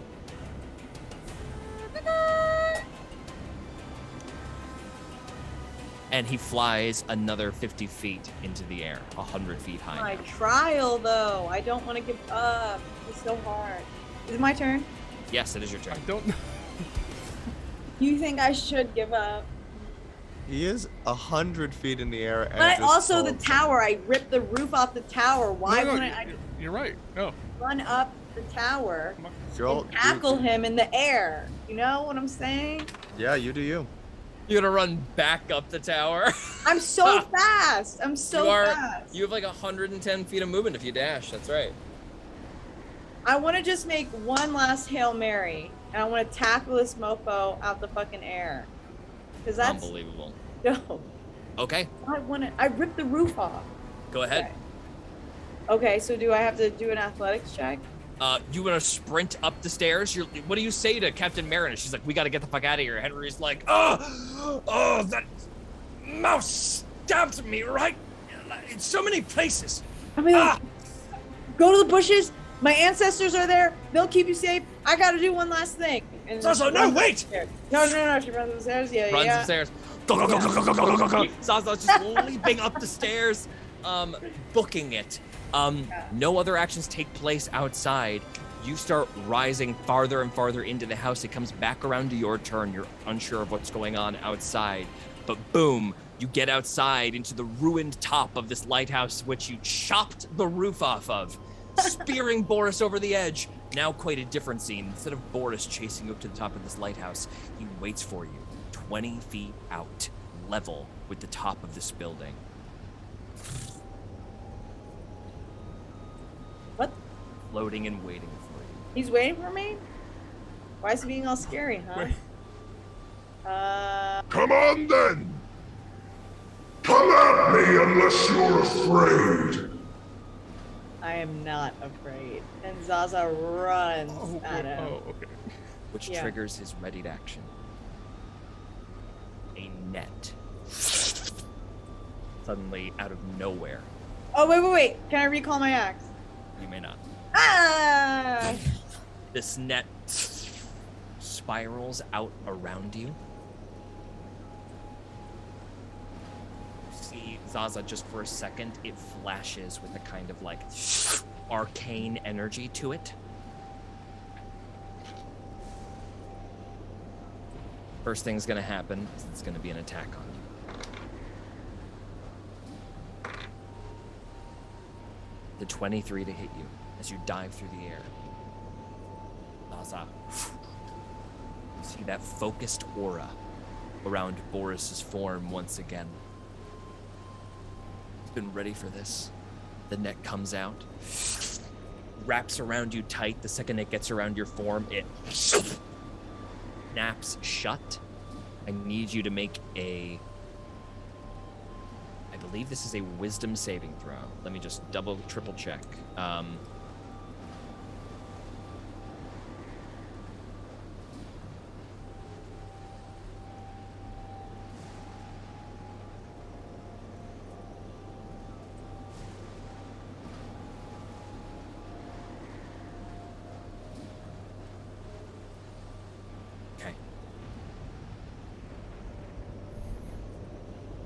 I need you to make a Constitution saving throw. Okay. If the dot is filled in, do I get to do it twice? Nope. Okay, so 21. 21. You get wrapped up in this net. It goes taut. Instead, you start to fall, and then all of a sudden you go. You are hanging there, suspended from the beetle. You feel a pulse of magic emanate from the ropes, and you feel your body seize up and go still. You become paralyzed, but the effect that you've resisted is even more devastating. While the rope is in contact with you, you remain paralyzed. However, you notice as you grit your hands and the necrotic energy that is keeping your body afloat currently, your body, it looks like, is beginning to turn to stone from the points where the rope is pressed into you. But your body, as it turns to stone, simply turns to sand and retreats back into your form. And like you are trapped in this state of constantly turning to sediment and reforming, just twitching and shaking. And Boris, wordlessly, flies his beetle up into the air as scores of blackjack soldiers begin to pour over the hillside. Roll a perception check. A 9. You don't see what becomes of Henry and Captain Marin as you are pulled farther and farther away up into the storm. We will come back to that in a moment. Meanwhile, oh, not that. We're in this kind of place. Oh, shit. Here we are. Yep. Okay. So, I would love it if all of our party, besides Zaza, could please now roll initiative. Jesus. Oh my god. From the crypt? 15.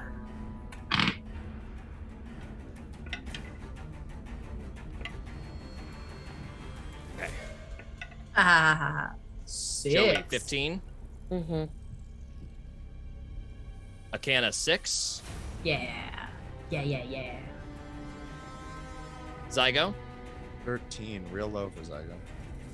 What do you roll? A 2? 4. Oh, Nesbit, 16.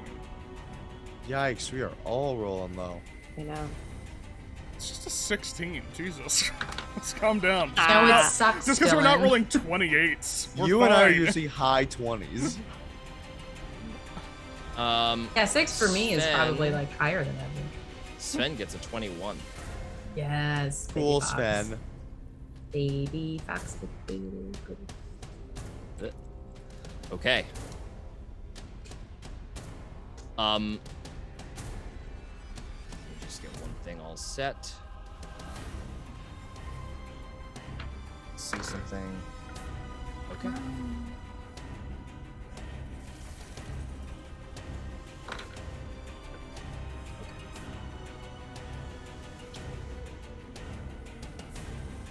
Sorry, y'all. Thank you for the patience. All right, we are good. Roaring in this hallway as you guys explode out of the crypt to see what's going on. Or not explode out if you just want to like be quiet up along the crypt edges, because technically you haven't been quote unquote discovered yet, though you do feel like something is here for you. Based on the scary attitude, you've heard those thundering booms in succession before, all of you, when the elementals became summoned. All those weeks ago on the open plains during the original summoning of this creature.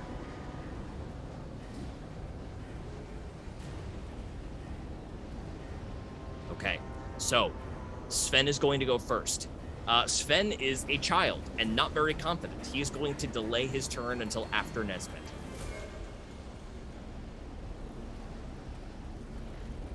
Okay. So Nesbit, you may go ahead and take your turn, yes. I move out. What do I see? Immediately you see several of these armored wind spirits with their crackling maces kind of whipping around, all of them in a defensive stance, creeping slowly through the top floor here. They have all clearly taken a dodge action and are peering around the space looking for you. The second you come out of that little hallway there, they all fleck in your direction and begin to slowly orient themselves. Okay, so they instantly see me. There's no stealth. It wasn't... Okay, cool. From this point coming out of the room there, yes. And if I remember correctly, like, is there easy ways out of this room? Like, this area? You could always blast through the window right here. Well, like, because trying to run. Is the window, like, blasted out anyway? Yes, it is. Okay. I described all the windows exploded earlier when these things summoned into the room with a big thunderous blast. Oh, God.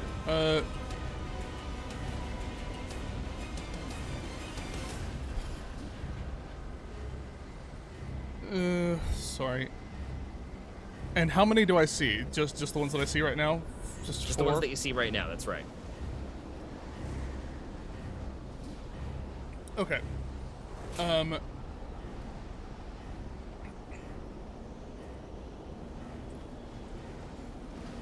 And do I see anything outside? No, just what I see. I see what I see. Okay, cool.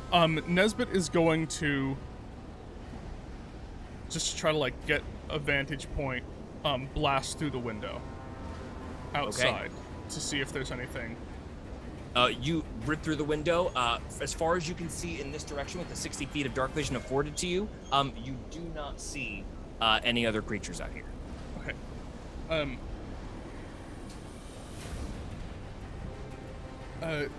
Nesbit's just gonna scream as he's running, "Don't get trapped inside!" Just feels, like, weird to have them just be there. Okay. But before Nesbit, like, does, he'll take just a shot. Take 2 shots at that one. Okay, just pass some of this cover here. Let's see. You got a pretty straight shot to this guy, so you're good there. He's got probably half cover from you behind that big Doesn't matter. But it's a disadvantage, right? Because they're... Is it a disadvantage? You said they took the dodge action. So they did take the dodge action, thank you, yes. So it is a disadvantage, thank you. Okay, well that was a nat 20 and a 19, so... Hilarious. So that certainly hits. Wow, and that was a nat 20 and a 16. Wow. I'm Yes. really mad about that. You are rolling fucking fire. Yeah, okay, so those both hit. I will just do... I didn't do sharpshooter. Because with those, it's like a, 27 and a 30. Yes.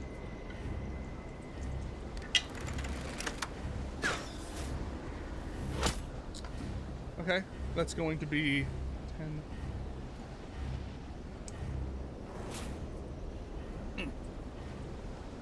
16 damage. I'll Gathered Swarm.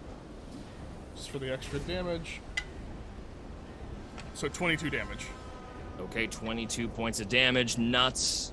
And I guess I have the seed, just so we... Yeah, cool. You've got the seed on your person. It just Roger made sense that I was the one who was holding it, right? Sven is going to run out after you. 5, 10, 15, 20, 25, 30. He's going to get to right here. He is going to throw out a Chaos Bolt and attempt to deal... I think he's going to just attempt to deal, like... I don't think he knows. Probably just force damage. He's just going to drop a force damage shot at these guys. That is going to be a hit on this dude. Oh, wait, actually, is it, though? +8. Let's see. 20 does meet this guy's AC behind the partial cover that he has. That is going to be a hit. A cool 3 damage for a first level spell. Oh, plus 1d6. Sorry. Plus another 1. Amazing. If you roll the same number for both d8s, I did not. Okay, cool. So, this guy takes just like 4 damage, unfortunately. Not a huge attack from Sven. Joey, it is your turn. Ugh. Okay. Joey's gonna walk out of this thing and take a look at what's happening. All right, as you move, you'll be able to see more stuff. Okay, cool. Lots of people. Is Nesbit in this room or is he gone? Nesbit is out this way. Nesbit's over there. And Sven is... right here. Okay. Shit. Okay, Joey's gonna fly. Okay, use your action to cast Fly on yourself. Is it an action or can I just do it? It's an action. Okay, well, that's too bad. Wait, I'm sorry. Are you using your... It's my cloak. Yes, my cloak. Cloak gives you a fly speed. So That's it's what not I casting fly. Yeah. Okay, cool. So just by flying. Cast greater invisibility, it gives you a fly speed. Okay, I'm just gonna see. Let's see. Everyone's over here. You said. Yes. I got 60 feet. So, I'm gonna. Oops, that's not it. Sorry. Come around here. Oh, here's the guys. Okay, I'm gonna say, "Come on, we gotta go," and I'm gonna try to go through the window. Okay, the window's open. You just hop right through, and you are outside in the clay. Cool. You are going to have difficult terrain being in the clay outside like that. But I'm flying. Nesbit gets to avoid that, but you are... Oh, you're flying! You just woof, out the window. You are away and flying. Zygo, it is your turn.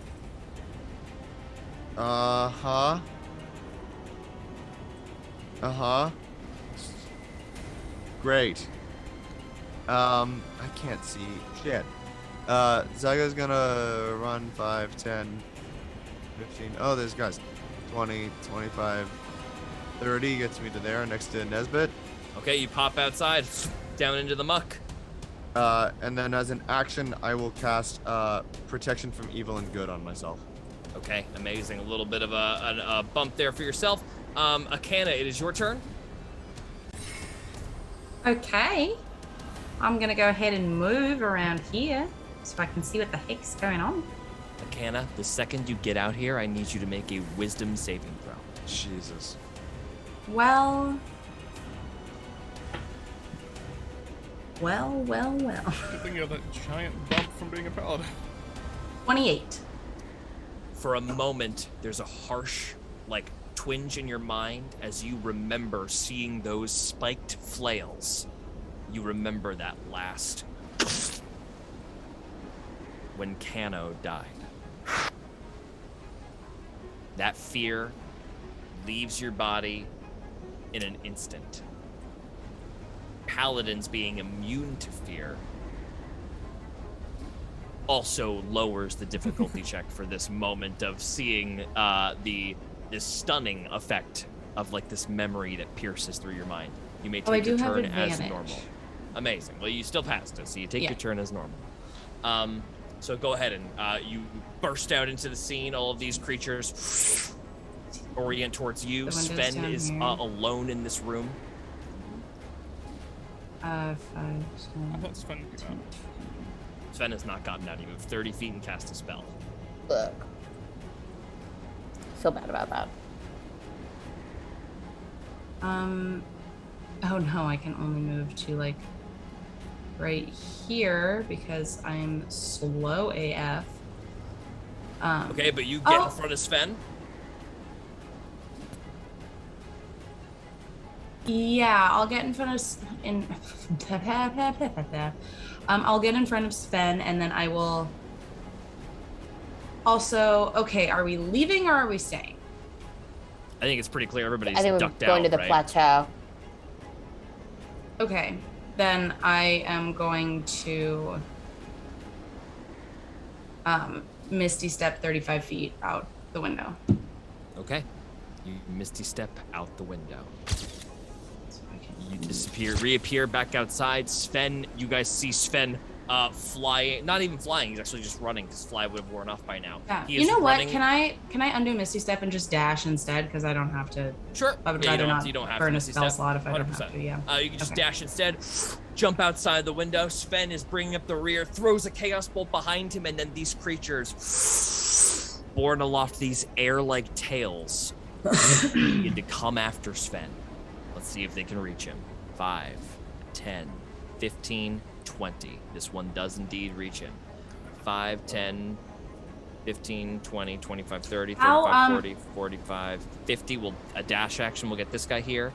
I can't see, but how far away are they? Because as soon as they get to within 30 feet of me, it's difficult terrain, and they take 1d4 for each 5 feet of movement. So, they are flying. So they do not. They are not hampered by that, unfortunately. Do they still not take damage? They don't take damage either because they are they're not imposed by the ground there. Gotcha. 4, 5, 6, 7, 8, 9, 10, 11. Oh, Christ. Wow. They lock Sven up. Fuck. So Sven gets locked up. Only one of them is going to be able to attack twice on its turn. Luckily, it's a nat 20 on Sven. That's luckily? No, I interrupted myself. I'm so sorry. Yes, I know, Bubba. Sven uses the lucky feat. Oh my god. That is his first use of lucky. God. Oh, no. I'm so sorry. He's not had the lucky feat. This is a different feature. I'm reading it wrong. Reaction. What's your reaction? Reaction. Joey's gonna cast silvery barbs. Ooh, silvery barbs. I'm gonna re-roll this attack. It has to be the new result. It's gonna be a hit, but it's not gonna be a nat 20. Also, isn't it I think you roll at a disadvantage. No. It's just that I have to re-roll, but now you get to again. apply advantage to anybody you want. But also, I'm pretty sure it's a different target too, right? I don't know. This is what my thing says. You can force anyone within 60 feet to roll whatever they just rolled at disadvantage, take the lower roll, and then give advantage to anyone that you can see on one of their things. So who would you the like roll, to I give guess, advantage? I'll give advantage to Sven. Okay, Sven will have advantage on his next roll. Okay, Sven is going to take a little bit of damage here. It's not going to be a ton. He's also going to get attacked 2 more times. That's going to be a hit, and that's a natural 20. Again? Christ. Sven gets rocked. So Sven is going to take 11, 15, 25. Wow. Sven takes 35 points of bludgeoning damage as this one monster hits him 3 times. You're kidding me. Okay. Sven is going to try to make an acrobatics check because he is small-sized to get around these creatures here. He's going to make that check with advantage. What's that? Is he gonna disengage?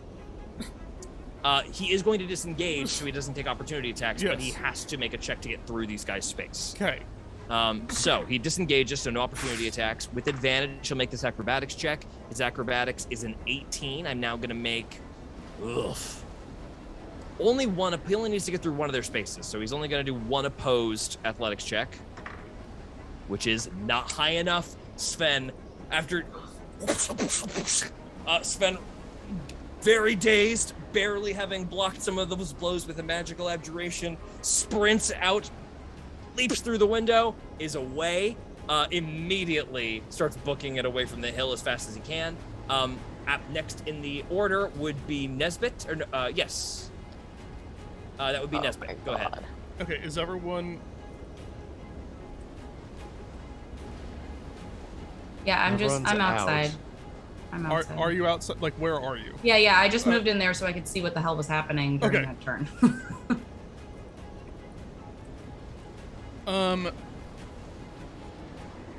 So which direction is the, like, plateau? Like, which to your direction? left. The left of this map.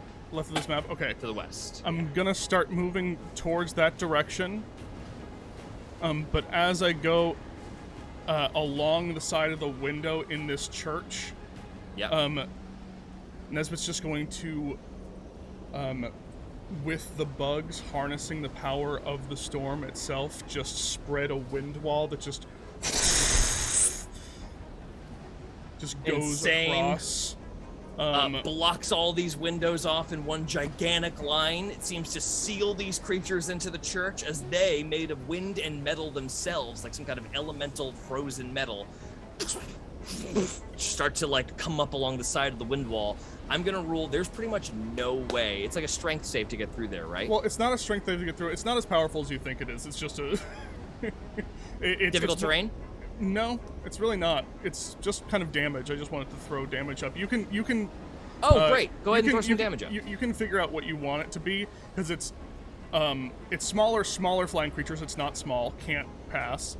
Loose lightweight materials, arrows, bolts, other ordinary projectiles get launched upward.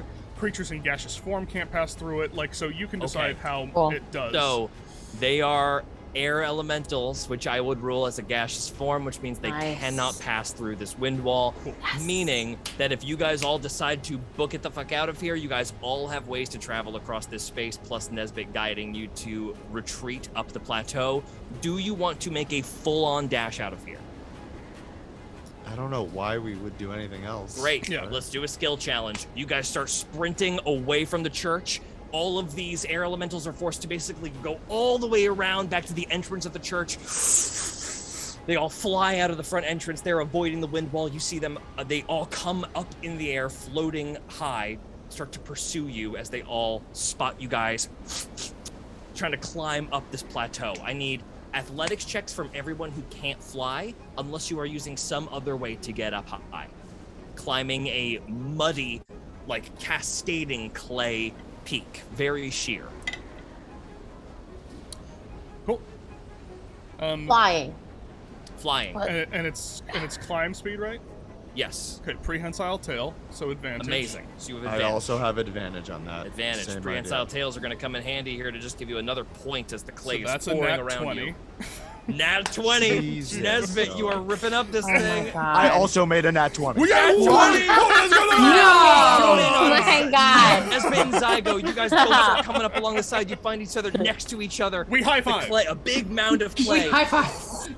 Starts coming towards both of you in like a big old row, and Nesbit and Zygo simultaneously just like put up, like Nesbit puts up like a physical barrier, just like a cape, and Zygo throws a starry magical abjuration above that, and the clay splits like the Red Sea, and both of you start scrambling up a bare top as the magic forces the clay rippling outward. Akana flies upward. Joey shooting up above her as well.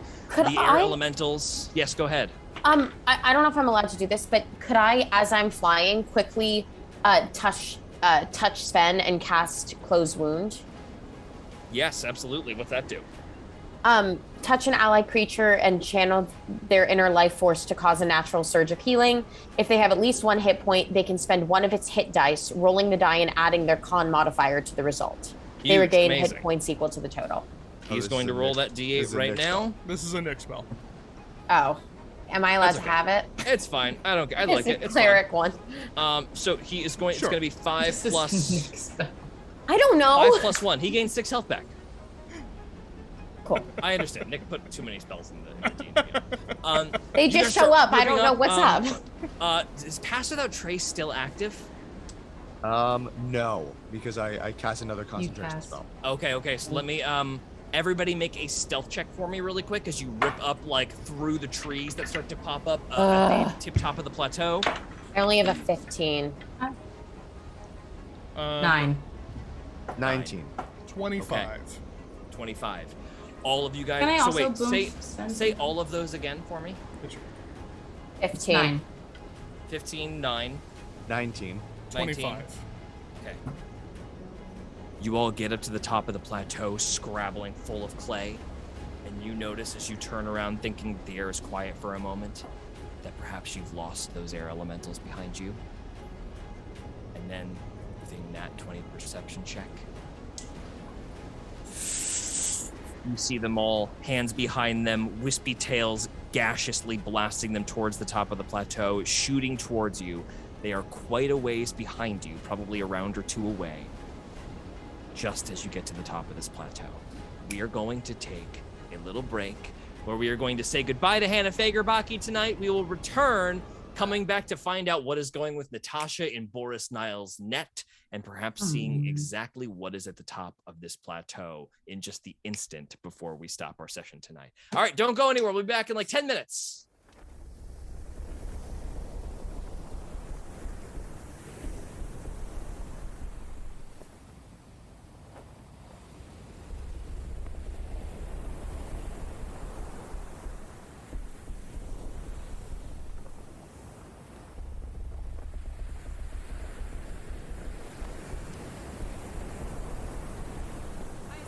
Upon the ship at dawn, I wouldn't dare be late. Abilities were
it is. Who knows what's gonna happen? Good All nailed right. it. Hello, everybody. Welcome back.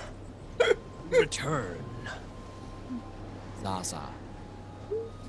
The thrumming of the massive, reflective, iridescent beetle above you. You are that eye roll. You are hanging 20 feet below the beetle. Currently resisting the effect that the rope is continuously trying to impart on your flesh. Go ahead and make another Constitution saving throw for me. Okay. Another. Oh, a 25. Yeah, George You makes you are- make Constitution saves until you shit your pants. That's how this Yeah, works. That's how it goes. over time, it's prolonged exposure. Sure. I'm doing it once for the duration of the normal That's spell very as it's fair. being It's very, recast. very There's a math reason, even though it's bullshit.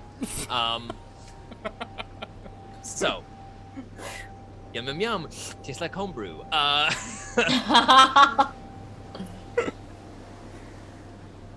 Zaza, as you are, you know what did you say, like a 25 for the con save? 25. Okay.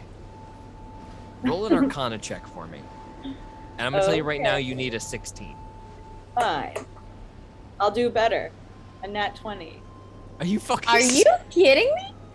That's I'm not kidding. Told Unreal. your shot, George. You did it again. She Unreal. rolled a nat bitch. 20 and she has no plus. When you fucking hear what I'm about to do, know that this was only on a nat 20, and that the other thing was much less cool than this. But this was a nat 20 thought. Okay. From above you, Zaza, Boris Niles starts to gloat.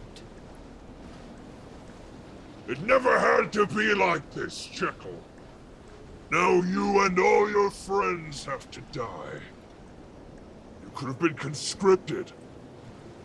You could have served the crown to pay for your crimes, to atone. But this is the end of the line, and the end of my patience. An example must be made. You see yourself heading towards a spiring tower outside of Port Sau's city limits, out over the ocean. Past ocean spray, rocks, white foam, and then out of the clouds. Continue moving forward. The fog separates in a kind of as if you've just passed through the border of an illusion. And you suddenly see, poking out of the ocean at least 70 or 80 feet above sea level, is a stone-wrought tower with a pointed spire and windows and misshapen add-ons and rooms. Just standing here isolate against just ocean in every direction. As you are approaching, you start to notice how your body is reacting to the spell that is continuously trying to cast the spell flesh to stone on you.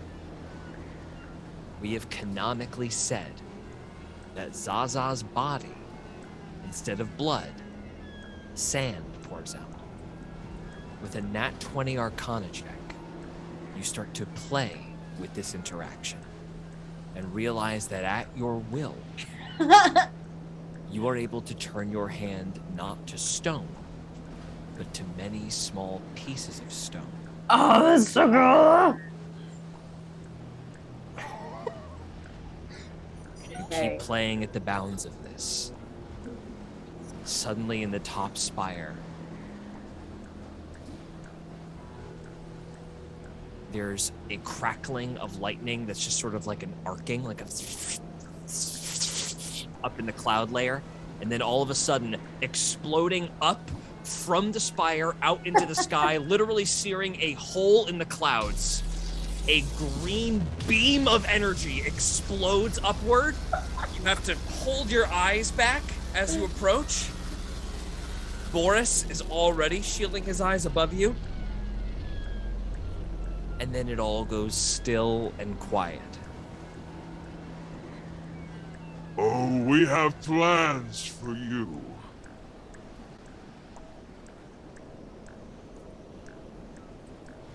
On one more little daring experiment, you feel you're safe, able to just pass your entire arm through the net. Unbeknownst to Boris, you are now faced with a choice, Zaza. You follow this, see this through, allow yourself to be captured, or do you, quite literally, slip like sand through Boris's fingers? I'm gonna slip like sand.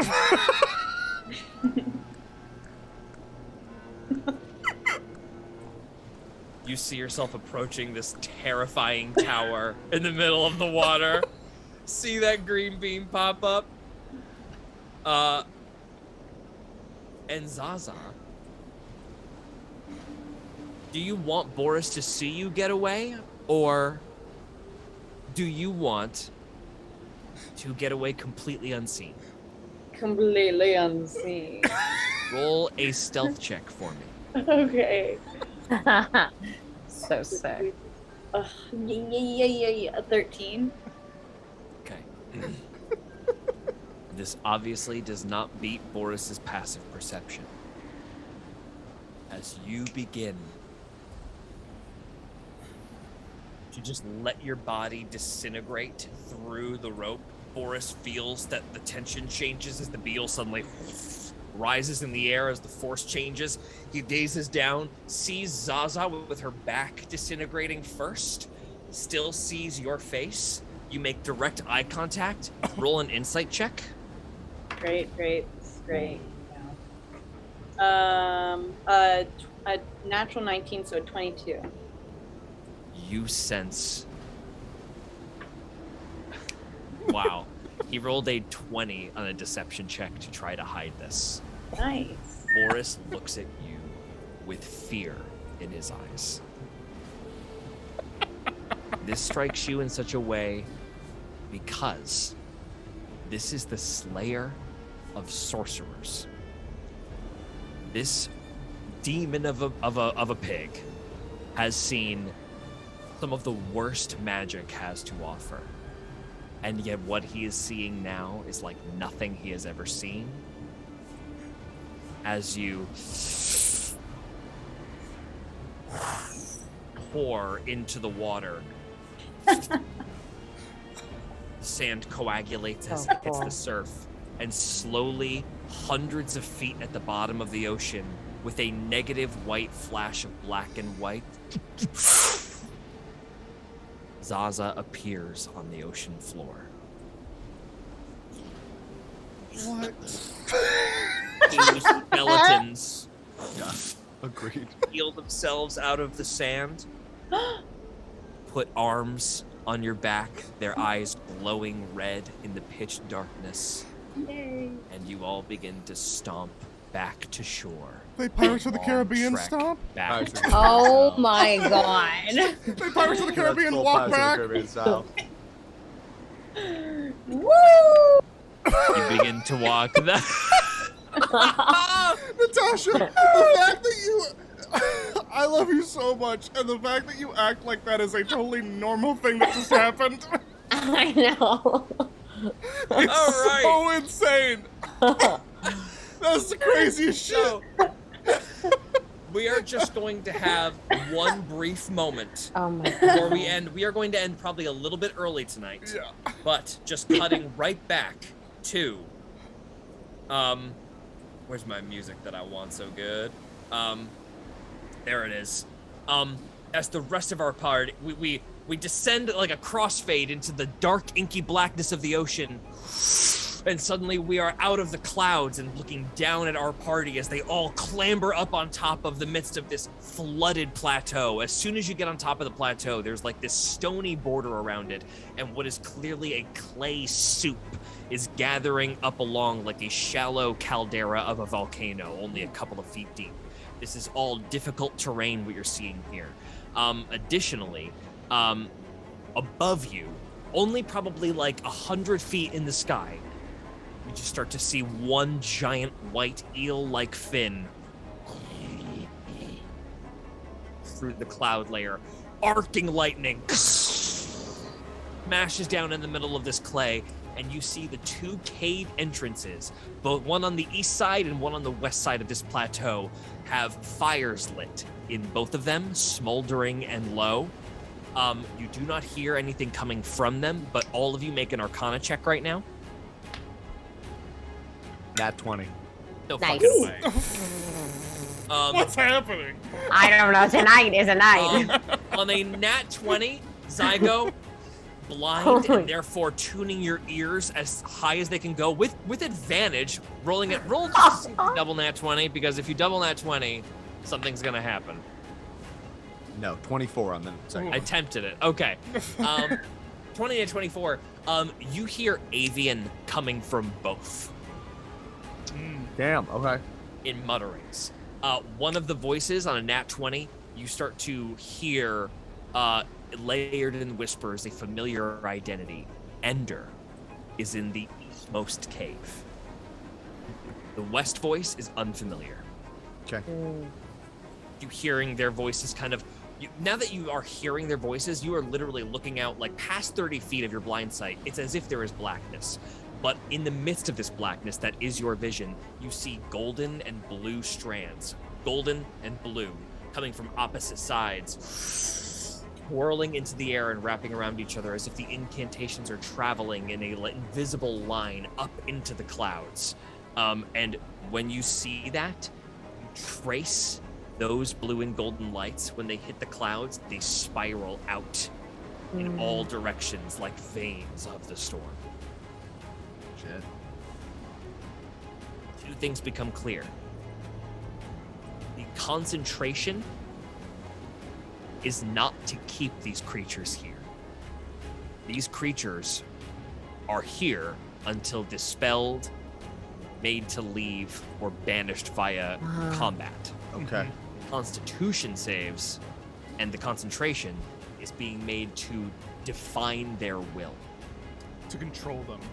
Got you. Right. Got you. Okay. Right now, both creatures are locked in a sort of parrying combat, but it's tentative. Should these creatures be loosed, you feel that maybe their ferocity might be a little bit less forgiving of the landscape around them. Got you. Is there anything else as you Jesus. crest the top that you want to try to determine before the air elementals start to hit your back and you have a chance to react? Look like fertile ground. No. Everywhere looks flooded with clay. Interesting. Okay. Cool. And then, are we in initiative, or could I do something to prep? What would you like to prep? Joey's gonna summon Shadow Blade. Joey, in the middle of the darkness, summons a blade of somehow darker darkness, and stands there, resolute. Any other spells to prep that we can assume you guys have had, and just make a little note on your sheet that you have cast this prior to the battle. So George, just so I know, so it's a volcano, So it is like a little volcano caldera, as if the top of a volcano has not been blown off. You know what I mean? So it's like a little lip, but then it's flat, solid ground. And so there's no fertile ground. Go ahead and make. You know what? Because you have a connection with this seed. It speaks something to you in this last moment here. And I have one thing I want to try as well, Jojo. So if Yes. you want this to be the final moment of the episode. Why don't you go ahead? Yeah, go ahead and try something here. Okay. Just because we're in a place of huge arcanic energies, and especially having to do with the children of this godly quadum for it, I know there's more to the mirrored cube that I have that I have not unlocked yet. I don't know what it is, but can I try to just tap into whatever arcanic energies are in the air? Moment to think, and while time is stopped, try and do anything with this cube. So what does the cube allow you to do? Can you read that out loud? Yeah, what you've given me for it so far is it's +1 magic focus, druidic focus, right? Which allows me the spells Moment to Think and Seance once per long rest without expending a spell slot. Okay. What are your cantrips? Druidcraft, Guidance, Produce Flame, Resistance, and Thorn Whip. Okay. So, go ahead and make an Arcana check. Well, baby.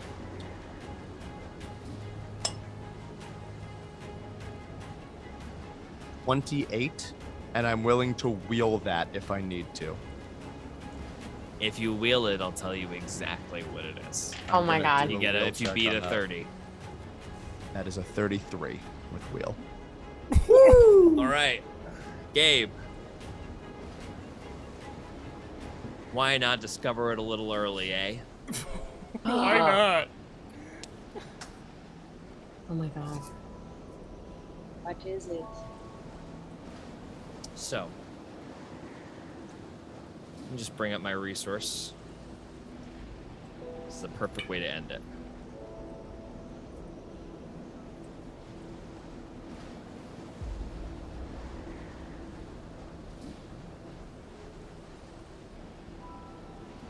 So,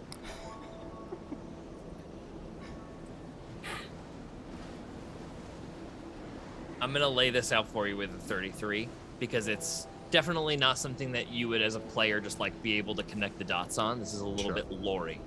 So, Zygo, for just a moment as everything starts to come to a head, you spin this cube in your hand and close your eyes and blot out the storm around you, focusing as hard as you can until something in you just takes you away from this place for a moment.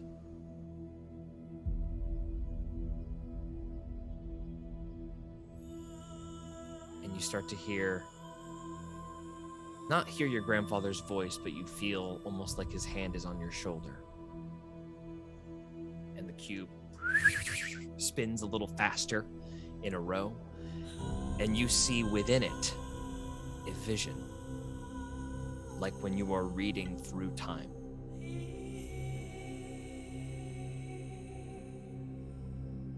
The glass of the cube turns translucent, like a prism, and before you know it, you are oriented towards Nesbit, who is holding the seed in his hand. And you see the cube, through the cube, the seed in Nesbit's hand sort of becomes like a holographic image within, and you see it fold back in on itself as if it's moving strangely in reverse. And then you see a massive opening of a root system exploding forth. You also see that some kind of massive grove seems to be surrounding it. But then as it reverses even further, you see that this grove is simply what caused the root to grow. The cube allows you to cast spells in reverse chronological order, which in some ways can be left to some interpretation. Druidcraft allows you to open a seed pod. If you open the seed pod in reverse, it won't need fertile ground to grow because it will begin at its largest.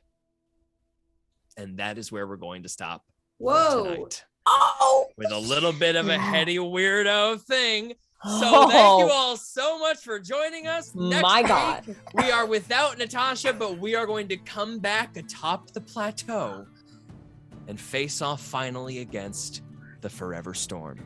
Keep an eye out for Brand's Bargain finale next Tuesday, we promise. And give a little shout out to Table Tips on TikTok. I'm hosting a new show on TikTok that's been going really well. Throw it a follow, throw it a like, tell your friends. It's a lot of fun. Natasha, you want to plug Tree really fast? Oh yeah, I'm doing Tree. That's why I'm not going to be here next week. And I'm doing a streaming version of it on June 9th. What's the links? What are the yummy links? The links. Oh, I guess I don't have it copied in. Wait, Okay. Get it to me next week, us. and I will post it in chat next We'll next post it week. in Actually, chat, and we will tweet I it from our just Twitter copied it. as well. There, I just sent it. Oh, it says link deleted. But I sent it. Okay, We'll do it we'll next post a time. link on Twitter for anybody who's curious at Hero Club Pod. Anybody else got anything fun? Yeah. Some friends of mine have started doing a Kickstarter for a project that I'm gonna be in coming up in November, but they're kickstarting right now. It is my friends over at Tin Can Brothers are kickstarting for the new installment of the Solve It Squad. Oh, yay! The Grunch Cribbed Christmas is I think what we're calling it. But that is now up on Kickstarter. I think links are at Tin Can Brothers and all of their stuff, and I'll also throw that link in my Instagram so you can go check that out. It's very cool. It's very fun. We have a couple live streams coming up, but you can go check those out and just go to the Kickstarter and give them a like, give them a donate, whatever you got. They are wonderful, creative people, and it's gonna be a really fun show. Hey, amazing. Anybody else? That's it for tonight. See you next week. Bye-bye. Yay!